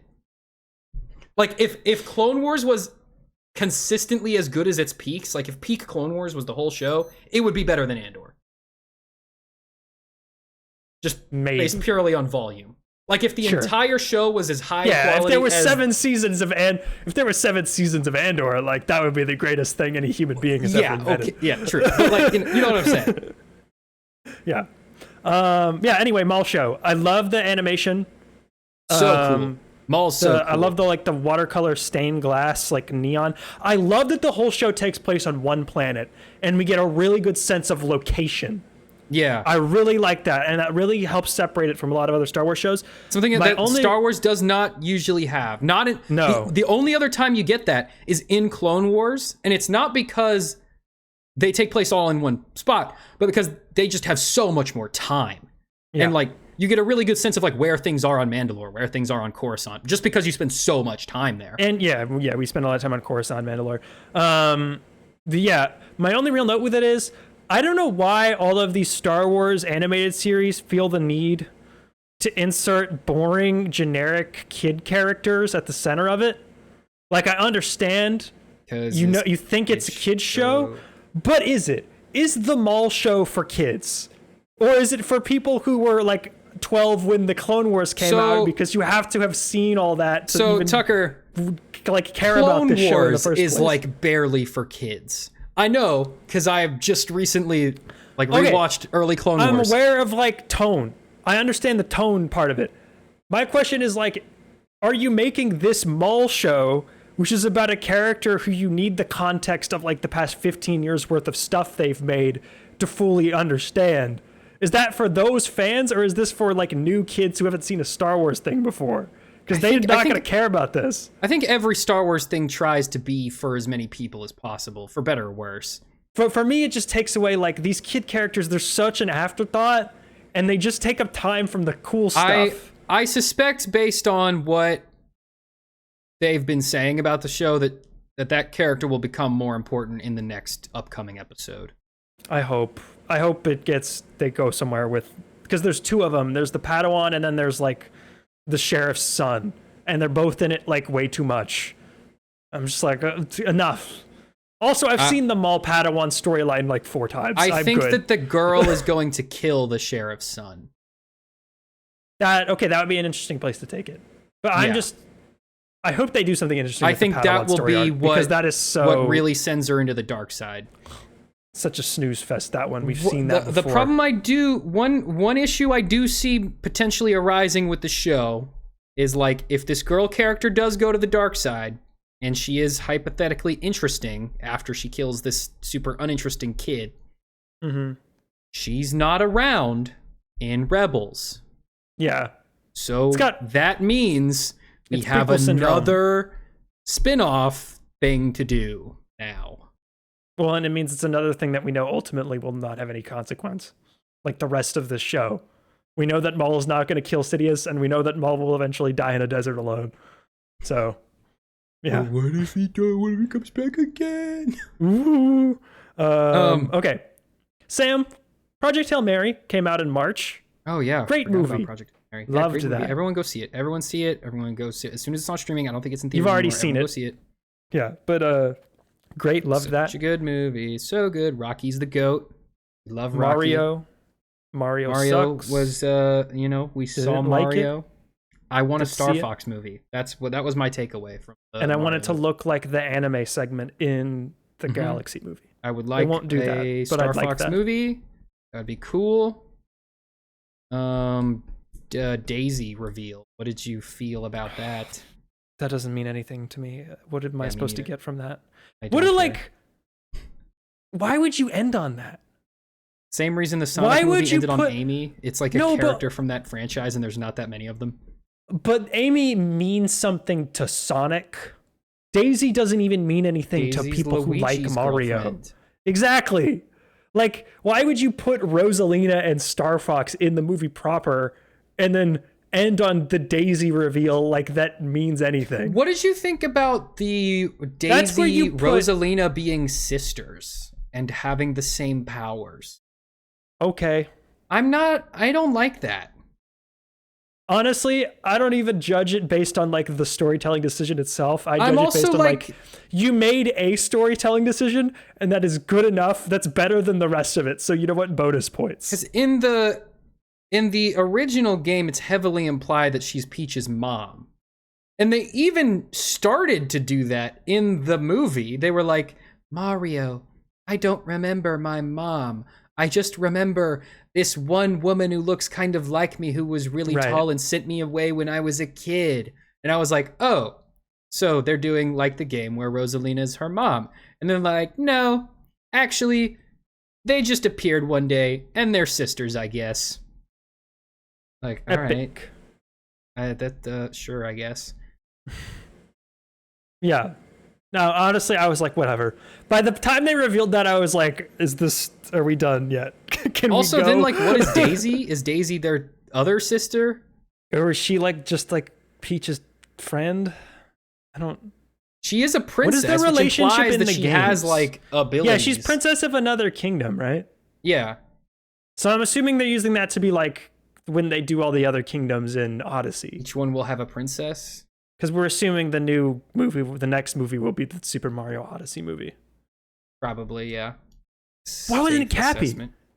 Why didn't you end on Cappy if you're gonna do that? Why'd you end on freaking Daisy? No one cares about Daisy. They didn't even be like, here's Daisy and she's voiced by Meryl Streep. They were just why. like, I think this Daisy. is why. So they don't know what they're gonna do with Mario, next 3D Mario game. They are fairly certain that they are going to want the movie to tie in to next Mario game. Sure. They are also fairly certain that they can include Daisy regardless of what happens in new Mario game. So rather than focusing on Cappy, who probably won't be returning in new Mario games since he's like a random one-off gimmick power-up thing that you have, Right. it is safer to do Daisy tease than Cappy tease. Sure. Yeah, okay. But I'm just like, Cappy would be more exciting. People like... Yes, if the next Mario game was a follow-up to Odyssey, like a direct follow-up to Odyssey, then yeah, that'd probably be fine. But I don't know if Nintendo is going to do that. So you don't even think the next Mario movie will be Odyssey? You'll think it'll be something else? Yeah, I think it'll be whatever the next Mario game is. It's been too long. Odyssey came out in 2018. I mean, Galaxy came out in 2008. But like, that's 20 years since that one. But that's what, like, that they only picked Galaxy because it's probably the most well-known of the 3D Mario games. Right, and there's no other 3D Mario game out right now. And it was easy to sell the scale of it as a sequel. Yeah. It's in space now. They're going to space. That's bigger. It's Galaxy Space. But with the Mario franchise, I'm more excited for the spin-offs than I am the main stuff. Like, I want to see Donkey Kong. I want to see Luigi's Mansion. And I want to see Smash Brothers. I would rather a Luigi's Mansion than whatever the next Mario thing is. Can we do it? Yep. And they're not going to do Smash Brothers Ultimate where there's 85 characters in it, but they could do Smash Brothers where there's 12 characters. Melee? Some adaptation of Subspace Emissary? No, you just start with OG Smash Brothers. With that roster. 8 dudes and no story? There's no story in either of these movies. I mean, there's like a plot. Like there's a first, second, and third act. The plot is that the Master Hand shows up and takes some of them to fight in a tournament. And then they fight for 30 minutes, and then they fight the Master Hand for 15 minutes. And by that time, the movie's over. Yeah. No, I mean, like, in terms of, like, does Nintendo commit that hard to movies? And are they okay with their IPs crossing over on screen? Yeah. I guess, they did have Star movie. Fox. So, yeah, Star Fox and Pikmin in this one. Yeah, I guess it's fine. But, like, I don't know. And they consider Donkey Kong a separate franchise.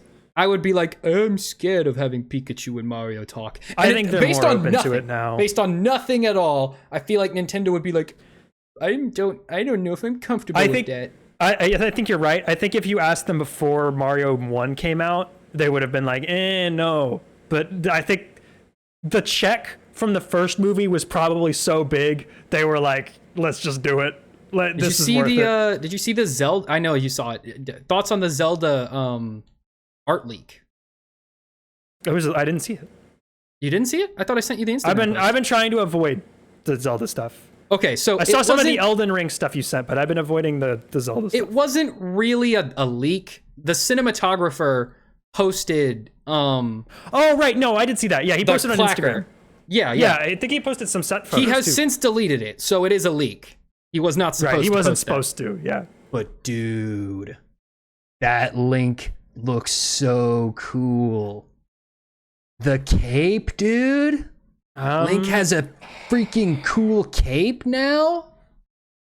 I would love nothing more than to be excited for the live action Zelda movie, but I'm terrified. I'm terrified of what the decision of the creative team involved for who they have picked. Maybe it's because they haven't made Zelda. Maybe Zelda's the one thing they're good at. I liked the last Apes movie, which was the last movie Wes Ball directed. Yeah, I liked that was good. That was a good movie. I'm not a fan that Avi Arad is involved, who's the worst producer in Hollywood. I would prefer to keep him as far away from anything I like as possible, but like I can't, so it is what it is. I'm not a fan of the fact that the screenwriters are the Jurassic World guy and the Maze Runner guy. That it does not fill me with any confidence at all. Those are like maybe the two worst guys you could have picked.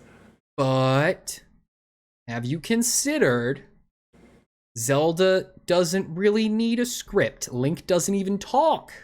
So if the script's bad, who cares?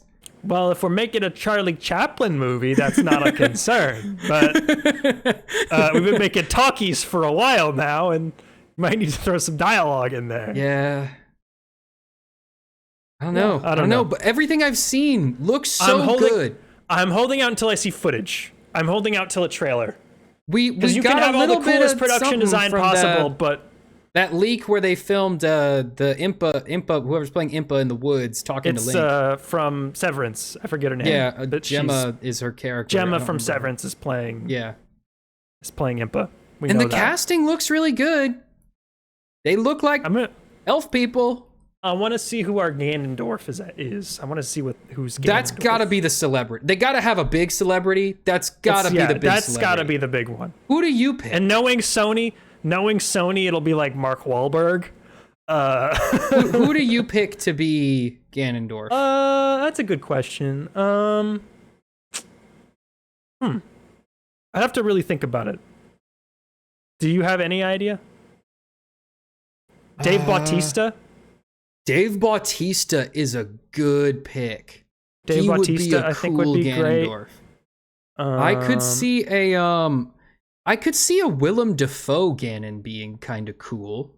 That would be an interesting spin on it. Kind of a creepier Ganon. Yeah, a little old. If he's I think he would do it. If it's big fat Ganon, who do we pick? Yeah, if you want like big muscle bound Ganondorf. Because I think Ganondorf, you pick Dave Bautista. That's your shoe-in. If you want kind of creepy, messed up one, you do Willem Dafoe. If you want big fat pig man. If it's a big fat pig man, I'm assuming it would just be like a voice. Right? You'd just be someone's doing the voice and it'd be animated. I don't think I think he'd still look like, Josh Brolin could be a big fat pig Ganon voice. Yeah. That's not a terrible idea. Idris Elba? Idris Elba would be a cool Ganon, absolutely. I could even see a Benedict Cumberbatch, like Smaug type. He was Smaug, yeah. He could do it. Andy Serkis, right? Or what's his name? The one who played Gollum. Yeah, if it was a mocap thing, but I don't know. I think he's not big enough. I think. No, and I think he would be too busy to have done it in this movie. I'm trying to think realistically, like, who could have gone off and filmed this movie in New Zealand for the past 3 months, and we wouldn't know. Yeah, if we want a big celebrity, though, my only reason why I wouldn't pick Dave Bautista is because he's not super duper famous. No, he's still a big celebrity, but he's not like Idris Elba or like, someone like that. Yeah, or like even like The Rock. Yeah, I pray it is not The Rock. God forbid Chris it Pratt. is The Rock. If it's Chris Pratt, I fear I might die. If it's the Big Pig version, Jack Black is not off the table. I'm just letting you know. I thought about that, but I don't think they're going silly with this movie. Nothing I've seen, the vibe is not giving silly. They're definitely going kid-friendly. I could see kid-friendly, but there's a difference between kid-friendly and silly. Like, this movie will be Fern PG. Gully is kid-friendly, but, like, I wouldn't say it's silly. Yeah, this movie will be PG. It'll be like... In terms of like tone, I think this will be like Black Cauldron kind of tone. Okay, I was thinking recent, like, How to Train Your Dragon live action. I could see that too. Kind of tone. Yeah. I could see that as well. That one did without a big celebrity. I don't know. Maybe they don't think they need one. I think this movie makes How to Train Your 700-800 Dragon million either way. had like the whole voice cast returning basically. So like, It had Gerard Butler, but like Gerard Butler will do anything. yeah. But the next one they got Kate Blanchett to do, so Any they got an other upgrade for any that one. other picks for who else is there? Tingle was cast, I think. I think it leaked, or whoever is playing him said that he was doing it. Yeah, let me look it up. I think you are correct. Zelda 27. It's probably already on the Wikipedia Tingle, article. Zelda. Who's playing Tingle and Zelda? Movie casting. Podcasts are best when you're just Googling stuff and reading it, as everyone knows. Well, we don't have a Jamie to do it for us. So. No, that's true. Dude, imagine if we had a producer. Imagine just be yelling at us the whole time. I guess it wasn't. Maybe he wasn't cast. Maybe I 3 confirmed cast members. Cast. Yeah, the 3 confirmed cast members are Benjamin Evan Ainsworth as Link, Bo Braxton as Zelda, and then Daikin Lockman is Impa. That's the person from Severance. Yeah. We'll see. Anything else you want to bring up before we get out of here? I think that's basically it. Great. Okay, like I said, we will be back in 2 weeks for Daredevil, Punisher, Mortal Kombat talk. And then obviously we'll go back to doing the regular news stuff. Then we'll be back in person, Sam. Look forward to no longer having to do a Discord call. That's always way better. And then stick with us for the whole summer movie season. There's a big blockbuster pretty much every week. We will likely be back to our regular podcasting schedule. We'll be back to our regular podcasting schedule. So we'll be really looking forward to the summer. I think it's going to be really cool. A lot of great stuff coming out. But until then, like I said, you guys can find us on YouTube, Spotify, everywhere you get your podcasts. We will see you soon. Bye-bye. Bye-bye.